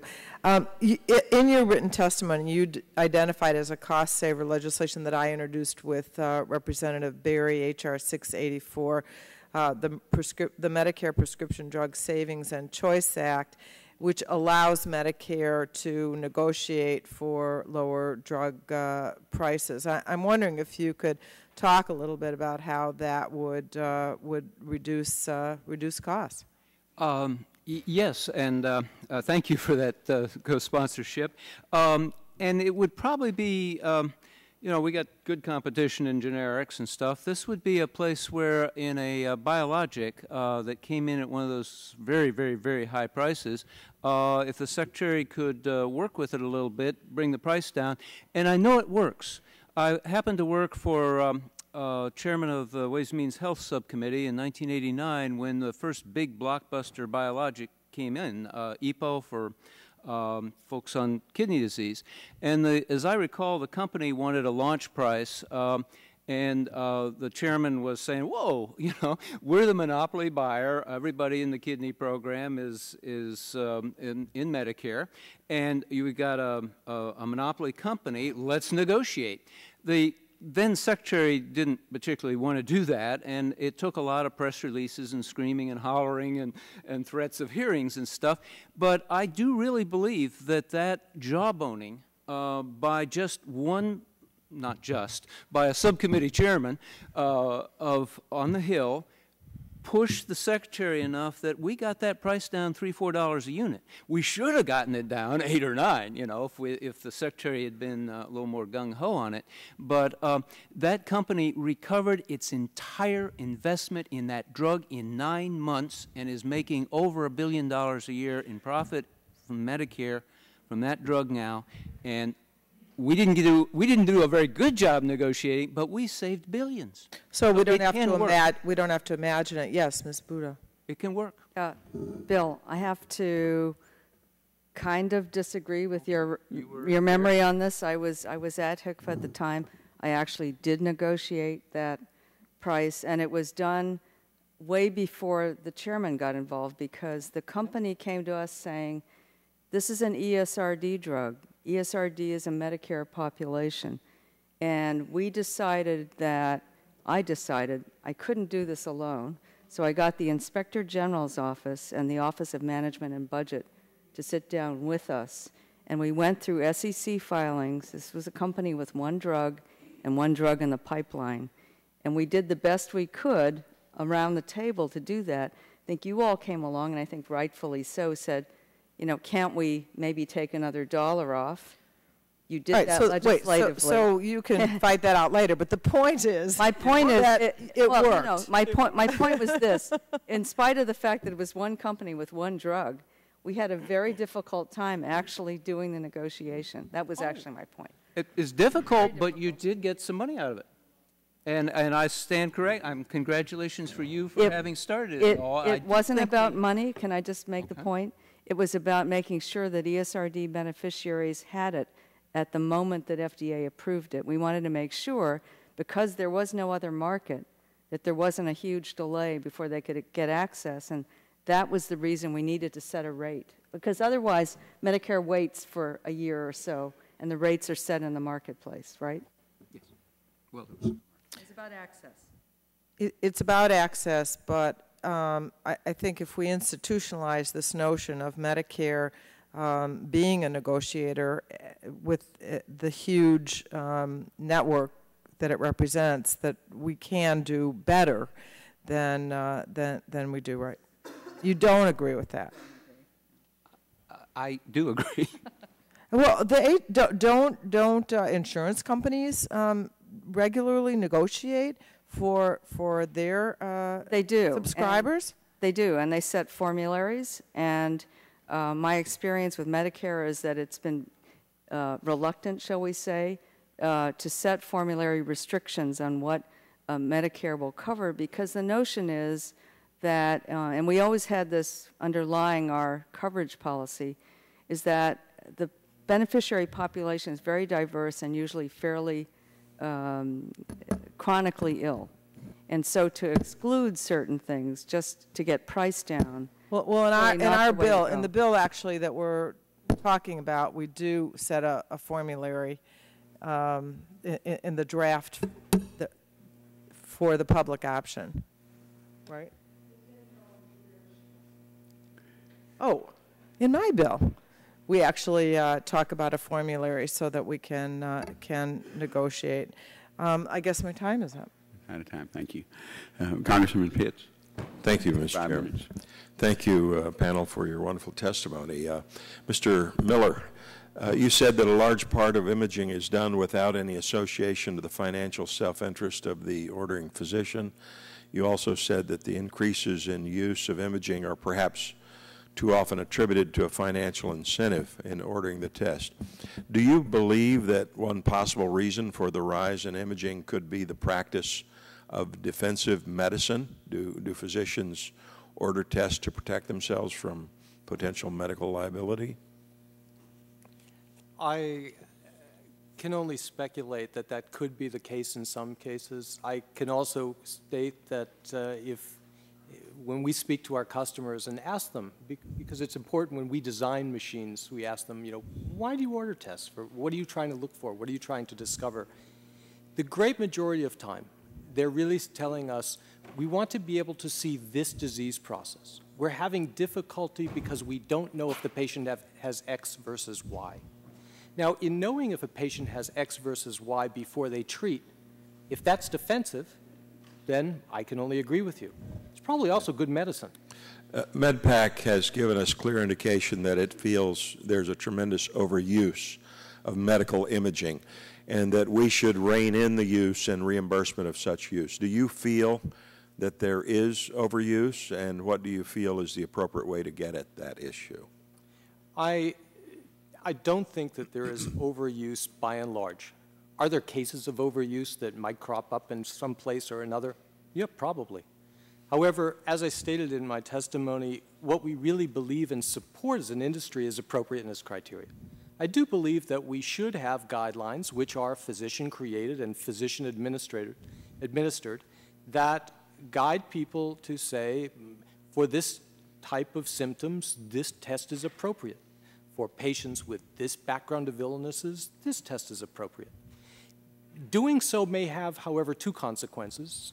There are times when a test won't be ordered because it's inappropriate. There are other times, and we see this just as often, that a patient will be subjected to a slowly increasing series of tests. They'll come in with chronic headaches, and then something's been going on for a long time, and an X-ray of the head will be ordered. An X-ray of the head will show you the skull. Not many headaches are caused by skull.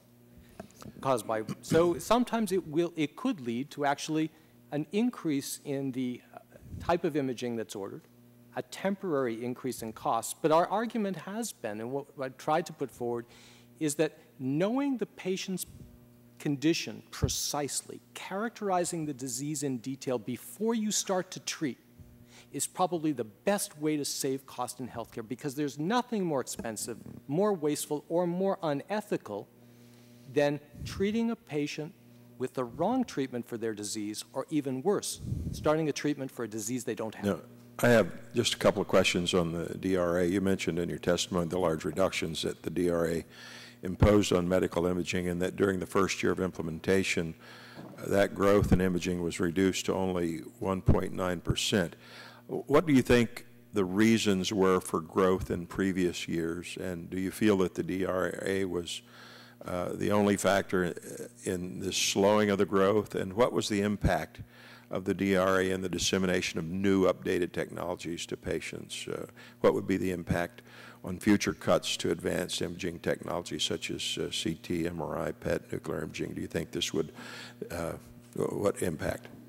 Well, we have an advantage that we do business in about 180 countries of the world. So we can look at use patterns not only in the United States, but in many other countries, and see trends and see changes. The DRA had a sudden drop in imaging growth, which we didn't see in any other country at the same time. So in other words, it must have been the DRA. We didn't see it happen in Canada. We didn't see it happen in China. We didn't see it happen in South Africa, any country in Europe, et cetera. DRA happened, growth was reduced. In other countries where there has been no DRA and no financial linkage that would cause overuse, we have seen medical imaging increase year over year in almost every other market we're in. It's increasing in China, it's increasing in Australia, it's increasing in Germany. It's increasing everywhere because, as I said, we are substituting more expensive physical and invasive tests, which things that are non-invasive, more comfortable for the patient, and frankly, looked at as a whole as cheaper. I think the DRA did cause, in some parts of the country, some of our customers to, frankly, go out of business. I don't think that it resulted in a sea change in care,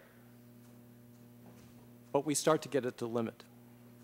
And therefore, what I would argue is, in some ways, I hate to phrase it this way, we gave once at the office. We took a large cut in our industry, and we are now at the point where more reimbursement cuts to the suppliers of a service will definitely cause a reduction in access. Thank you. Thank you, Mr. Chairman. Thank you. Mr. Green? Thank you, Mr. Chairman. The chair got back. Otherwise, I was going to recognize myself for 2 hours to ask questions, because I know we were all having so much fun today. But I appreciate it, Mr. Chairman.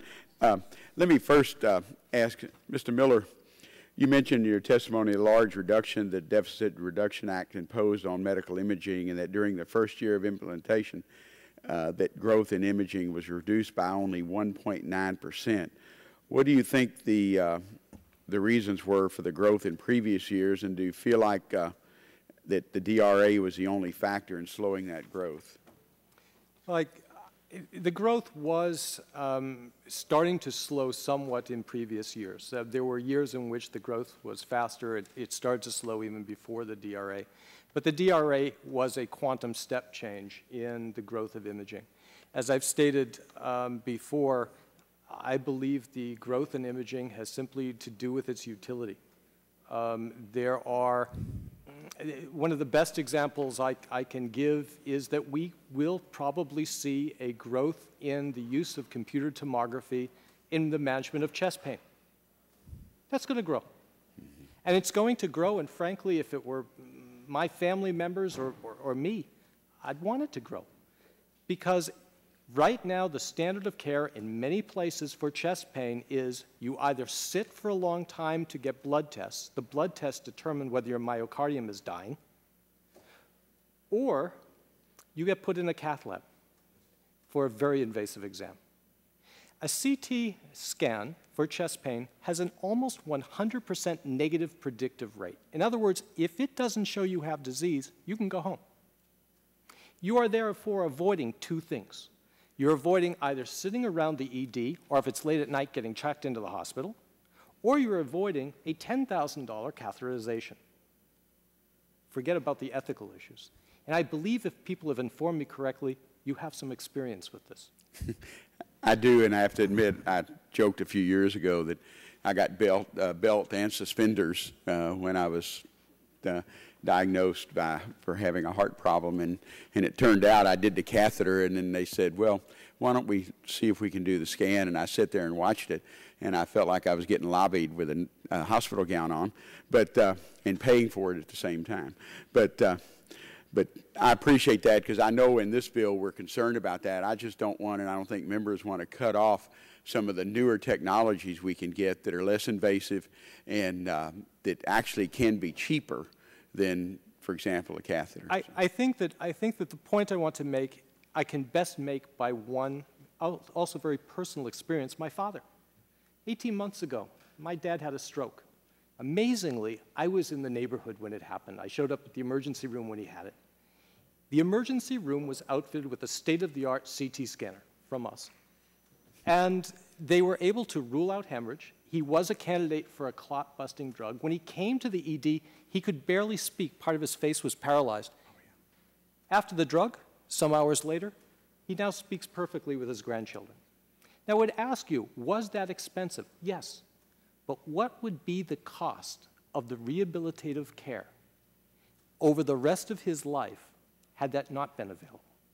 The real issue in looking at these costs is we must look longitudinally over the entire, not only episode of care, but the entire sequence of care. Okay. Let me go on because I have time. Ms. Butow, I've been working on a piece of legislation, H.R. 1392, which removes the prompt pay discount to extended to wholesalers from the average sales price of Medicare Part B drugs. Most of these drugs are oncology therapies, including chemotherapy, and are administered in physicians' offices or in outpatient settings. As you know, many oncology practices have been reimbursed for these Part B drugs at 2% under the price they purchase the drugs because of the prompt payment discount. One point of opposition to the bill is that some believe the passage of this legislation and the removal of the prompt pay discount will result in higher costs to the government if manufacturers raise drug prices because the physicians will be reimbursed at the proper rate of the drugs. I believe the price increase in the Part B drug market are largely a function of the level of competition for these drugs rather than a result of the terms included or excluded from the methodology. Would you agree with that? And do you believe that the removal of the prompt pay discount will directly result in drug manufacturers raising their prices? I do agree with your position, and the prompt pay discount is really a factor in the average sales price that recognizes the cost of doing business. So we really don't think it's a legitimate factor that should go into the average sales price. I agree with you as well that it's the competition among the different drugs in a class that are going to drive the average sales price, not removal or adding of this factor to the ASP. Okay. Mr. Green, as you can see, the electronic timing devices have ceased to exist. I promise not to take my 2 hours, Mr. Chair. You're almost at a minute over, and from now on, I'm going to have to tell you manually what the time is. Oh, can I just get one more question? Sure, go ahead. Again, Ms. Butow is a strong supporter of H.R. 1548, the pathway to biosimilars. It's sponsored by Representative Eshoo, Inslee, and Barton, and I saw your testimony in support of the bill as well. I'm particularly concerned with the patient safety, and this bill allows for clinical trials and the approval of biosimilars. Could you elaborate for the committee on why clinical trials for biosimilars are an important part of the approval process for biosimilars? And I believe it's important to allow innovator companies to have adequate time to make a return on their investment. There's no incentive for these innovator companies to develop these life-saving treatments if you don't allow that. Can you discuss the data exclusivity provision of H.R. 1548? Quickly, please. Very quickly, and I can just say I'm not an expert on this, but I will tell you that our clinical experts are available to the committee, and one of them was an official in the biologics division at the FDA. But briefly, the reason clinicals are so important is that biologics are generally protein-based compounds, and they are not chemicals, so they can't easily be, in fact, they cannot be replicated.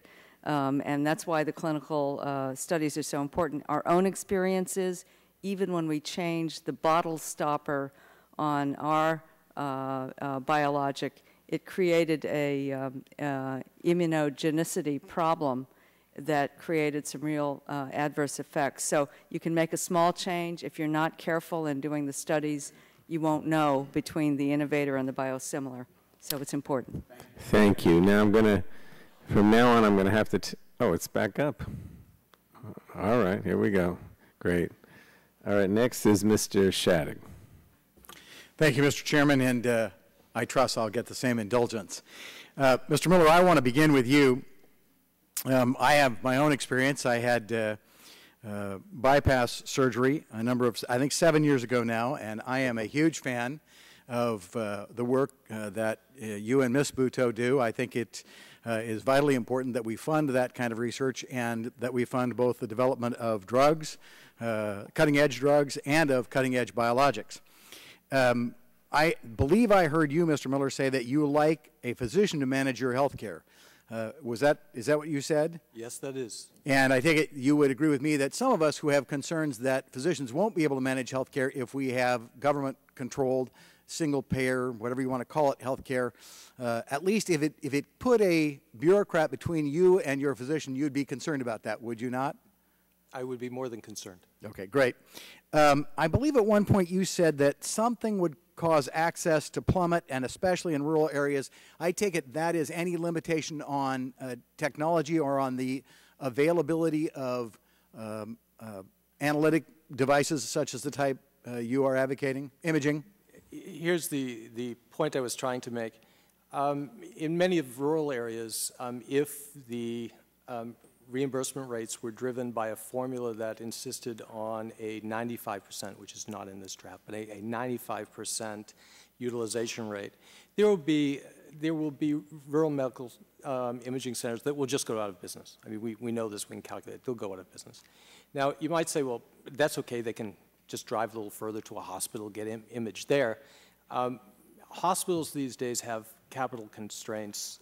They're not ordering extra capacity because they can't afford it.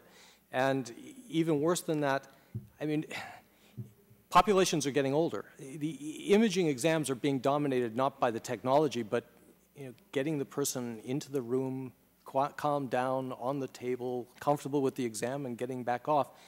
There's a limitation to what you can do. And frankly, one last point, the high-tech stuff supports some low-tech stuff.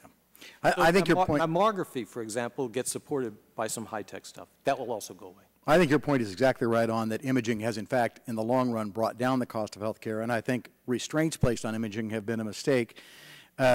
You said that you support, and your company supports, comparative effectiveness research so long as it's looked at in the entire, I think you said, longitude of care.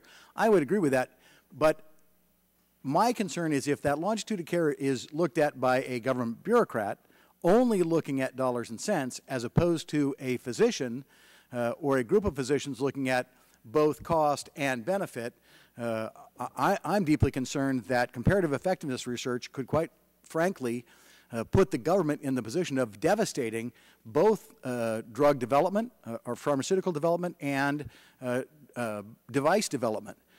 If somebody is sitting in there kind of second-guessing you guys, I don't know how it doesn't restrain your capital. We have the same fear. We have the fear that if it's not done right, it can simply be a way to restrain technology development, which would be horrible for the United States. We are a net exporter of healthcare technology. That would be a huge mistake. However, we look at all technologies we develop and ask ourselves a single question. Does it change the care of the patient in cost, quality, and time? All three factors must be simultaneously considered, and if so, comparative effectiveness research can be a good thing. If not, as you imply, and in the way in which you imply it, I would be dead set against it. Ms.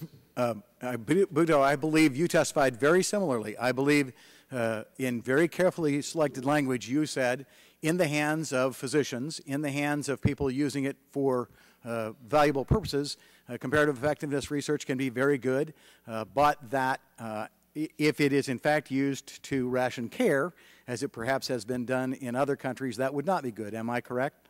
You're correct. We've had the experience where treatments for which there's no alternative have been denied based on the application of a cost effectiveness threshold that most people would admit is kind of arbitrarily set. So I do think it's valuable. I think in this country people will use it, physicians will use it, and patients will use it. So I have no doubt that the value proposition will enter in, but at the right level rather than being set at a national level by a national entity. You also expressed concern about government negotiation of drug prices. Do you fear that if we get a single payer system or if we get a public plan that has the power of the government behind that? Yeah, I was reading the discussion draft, and there was government negotiation within the public plan section. That has great concern for us. As I say, I think our concern really comes from the cascade of a public plan dominating, and then a public plan really becoming more commodity-based in its approach, trying to squeeze down costs by setting prices, that will definitely inhibit innovation. And again, we think this country's been a leader in innovation, and we want to maintain that leadership, as well as our, the strong position in the economy that these biologic and pharmaceutical and device companies play in making our economy strong. So there are a lot of reasons, but the real fear is that you have a cascading effect that results in really a commoditization and lack of incentive for the research to go on to develop new treatments. I want to thank all of the witnesses for their testimony. I want to thank the chair for his indulgence, and I just want to conclude by saying, for me, the single greatest fear I have of either a public plan, which would compete with and I believe ultimately undermine and destroy private health care insurance, or a single-payer insurance, is that it will end innovation. And I mean, right now, we have clinical effectiveness research done by the government. If you put forward either a pharmaceutical saying it will reduce John Shattuck's blood pressure, or a device that will perform a prostate cancer operation on him, you got to prove that it's clinically effective. And I'm all in favor of doctors or insurance companies being able to use comparative effectiveness to look at the cost effectiveness of my care. I want somebody to say, look, Congressman, this drug will be financially much better for you than that drug. But putting comparative effectiveness authority in the hands of a bureaucrat whose job it is to meet numbers criteria rather than to assure, first and foremost, patients' care, I believe is very dangerous. And I believe for the world, I mean, it seems to me, I happened to just drive down here from New Jersey yesterday and past Johnson & Johnson's headquarters, and I know that that is a central part of the economy of New Jersey, and I just pray that we don't do something that will drive capital away from the cutting-edge research that we have. Because I'm sitting here alive today because of the work you all have done, and I'd like America to stay out in front, and I fear that under any publicly government-run program, we are going to inhibit that capital, and we're not going to have the kind of cutting-edge medicine that you get when free markets invest and explore for those drugs or those biologics. Thank you. The gentleman from Ohio, Mr. Space. Thank you, Mr. Chairman. And I'd like to thank the witnesses for their indulgence. I know it's been a very long day, and I may be the last member to question you. I'm sure you're happy to hear that. I come from Ohio's 18th Congressional District. It's a very rural district. It is, for the most part, within Appalachian proper. And one of the things that we suffer from is a lack of access. Mr. Kelly, I want to thank you for referencing my bill in your testimony, which I've had a chance to review. This bill is designed to exempt those pharmacists who have in good faith practice without fraud or abuse from the surety bond requirements imposed by the last administration as a part of the Medicare DME system. And in our district, I've got one county that has one pharmacist in the entire county. We have a significantly higher than average incidence of diabetes, and the diabetes we do have is not being properly managed. Many of the people that I represent don't have the insurance to purchase test strips, for example, which is a very critical component of the management process for those who suffer from diabetes, type 1 diabetes in particular. And I'm interested in your thoughts on H.R. 1970 that we dropped concerning the exemption of those pharmacists as to how it will affect those pharmacies that are really serving as the primary interface with much of the health consumption community, as well as how it may affect the ability of people who are either uninsured or have policies that don't provide significant coverage in their abilities to purchase things like test strips or other DMEs. Certainly. Thank you, Mr. Space. And as to your bill, H.R. 1970, we fully endorse it and support it and appreciate you're introducing it. You know, the cost of chronic care has been chronicled a lot in this debate on healthcare reform, and it's very important to get a handle on chronic care. Only 50% of the folks with chronic conditions take their medications as they are prescribed, and that's a problem. The people who can help them with that are pharmacists in communities like yours and across the country, in every community, low income and upper income across the country. As it relates specifically to these new requirements, the surety bond requirement that the last administration imposed, CMS actually projected, I should say, that 25,000 DME suppliers would probably drop out of the program as a result of this new surety bond requirement. And this surety bond would apply to each and every pharmacy in a chain of pharmacies. And that's a big deal, not just to members of mine who have 6,000 pharmacies across the country, but half of our members have 20 or fewer stores in their chain. So we have a lot of small business people operating pharmacies across the country. That's going to be a huge expense and a huge hassle to them to obtain a surety bond just to continue to provide diabetes testing supplies and testing strips and glucose monitors to diabetic patients. In Medicare, seniors overwhelmingly obtain their diabetes testing supplies from their local neighborhood pharmacies. And they're going in there to get their insulin already. Right, and many of these DMEs, glucose monitors and test strips, for example, are over-the-counter products. These are not prescriptive products, correct? That's absolutely right. The patient is able to walk in and obtain that equipment from the local pharmacist. Our concern, as you've articulated, is that this new requirement and others would really hassle pharmacies out of this program, and that destroys continuity of care. And we're talking a lot in the healthcare reform debate about the importance of continuity of care. It's especially true with chronic conditions like diabetes. If a patient can't get their diabetes testing equipment at the same place where they're already getting their insulin, it doesn't make a lot of sense to us. And you're going to break that bond that's so important right now for good care. Thank you, Mr. Kelly, and I yield back the balance of my time, all 12 seconds. Thank you, Mr. Space. Unfortunately for the panel, I still have questions to ask. Hopefully I'll be the last one unless someone else shows up. I wanted to start with, I wanted to ask Ms. Butow a question, then I wanted to ask Mr. Miller. I'll try to get both of these in the 5 minutes or so.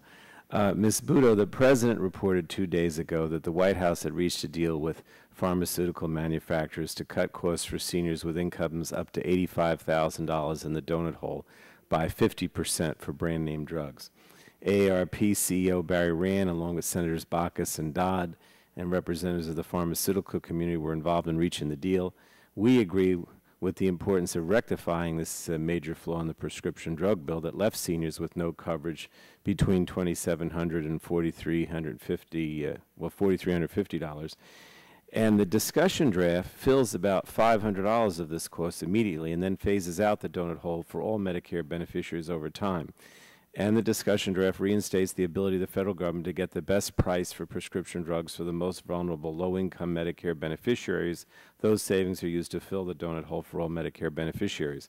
Now, my question is, and I asked AARP the same question yesterday, can you clarify for me, do you see this proposed provision in the draft as working together with the commitment by the pharmaceutical manufacturers, thereby filling the donut hole for seniors, or do you view your agreement with the White House in lieu of that discussion draft provision? First, let me just clarify something and make sure that I have your question correct. We feel that the 50% discount will provide immediate relief, obviously. A provision that we like in the discussion draft is closing the donut hole over time. A provision that we don't like is applying Medicaid rebates to Medicare. So I don't know if that answered your question, but I want to be really clear that we do think that closing the donut hole over time and in the immediate term being able to provide these 50% discounts will help a lot in making that more possible. We're hoping it will reduce the cost for the committee of getting to that closure. but we don't support the transfer of Medicaid rebates to Medicare. Okay. Well, then I understand where you're coming from. I just wanted to make sure because, of course, AARP said that they would like to see us go all the way in the way that the discussion draft proposes, and obviously I agree with the discussion draft. I just wanted to get your opinion on that. Let me get to Mr. Miller, and I'm going back to the point that Mr. Shattuck touched on about the comparative effectiveness research, you know, in the context of the health reform effort. The discussion draft would create a permanent center for comparative effective research, and the purpose of the center is to support research to determine, and I quote, the manner in which diseases, disorders, and other health conditions can most effectively and appropriately be prevented, diagnosed, treated, and managed clinically. In my opinion, it's simply about arming doctors with the best info possible to help them make decisions with their patients. It says nothing about insurance or cost effectiveness. In fact, the draft would prohibit the center from mandating coverage policies. But even with all that, you know, we get the attacks from that this research somehow is going to ration care or reduce access to new technology. So I have two questions. Do you believe that thoughtful, methodologically appropriate comparative effectiveness research focused on patient outcomes will help or hurt patients? And secondly, Siemens, I know, is on the cutting edge of medical imaging technology because it's, you know, it's basically a revolutionary company. Won't this research simply validate the quality of your products? In both my written and oral testimony, I said I'm for comparative effectiveness research. Right. With the caveat, and the caveat was that it looks longitudinally across care, and it looks to validate which technologies result in ultimately, as I mentioned before, the lowest cost, the lowest time, and the best quality for the entire episode of patient care. You know, we engage in comparative effectiveness research all the time in the company. We'll have people come to us and say, and every year we have budget time, and our engineers all want to spend all of the money on everything. And we're big, but we still have limited budgets like everyone does. So we have to decide, do we invest in this new MR, do we invest in this new CT or this new ultrasound or this new thing that no one's ever thought of yet? To do this, we engage in our own form of comparative effectiveness research. Maybe done more or less well, but these are exactly the same kind of questions that we actually asked when we decide where we invest our innovation dollars. So therefore, we can't be against it in truth. And plus, if all of the statements I made in both written and oral testimony are true, if I truly believe them, I have nothing to fear. In fact, what should happen, if I'm right, is that you'll end up spending more money on my technology because it improves patient outcomes. So I support it. It must be done the right way. The devil's in the details, but the concept is absolutely supportable. All right. That's what I wanted to find out, and I appreciate it. And I think that... Mr. Chairman, if I could just add just one other point to what Mr. Miller said. I think you're not going to fight with me like no, I'm not going to fight with you. I think the other thing to talk a little bit about is the fact that I think the appropriate comparisons are really across, in dealing with a condition, across the different modalities. One might be a device, one might be a drug, one might be watchful waiting. So I think people tend to think drug to drug, device to device. And the other thing that's recently come in is that geographic variation and the costs are actually being driven by variation around process of care.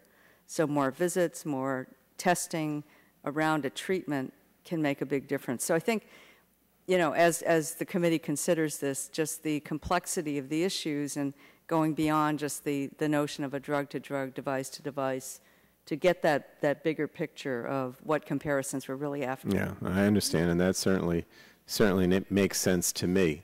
I think we're done with the questions and done with the whole hearing.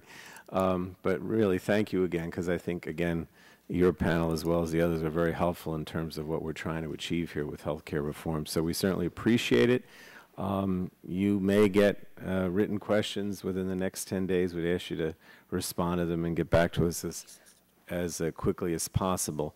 Now, again, as yesterday, the committee is going to recess, the subcommittee, I should say, is going to recess and reconvene tomorrow morning at 9:30 to continue our review of the discussion draft. So the committee stands in recess. Thank you.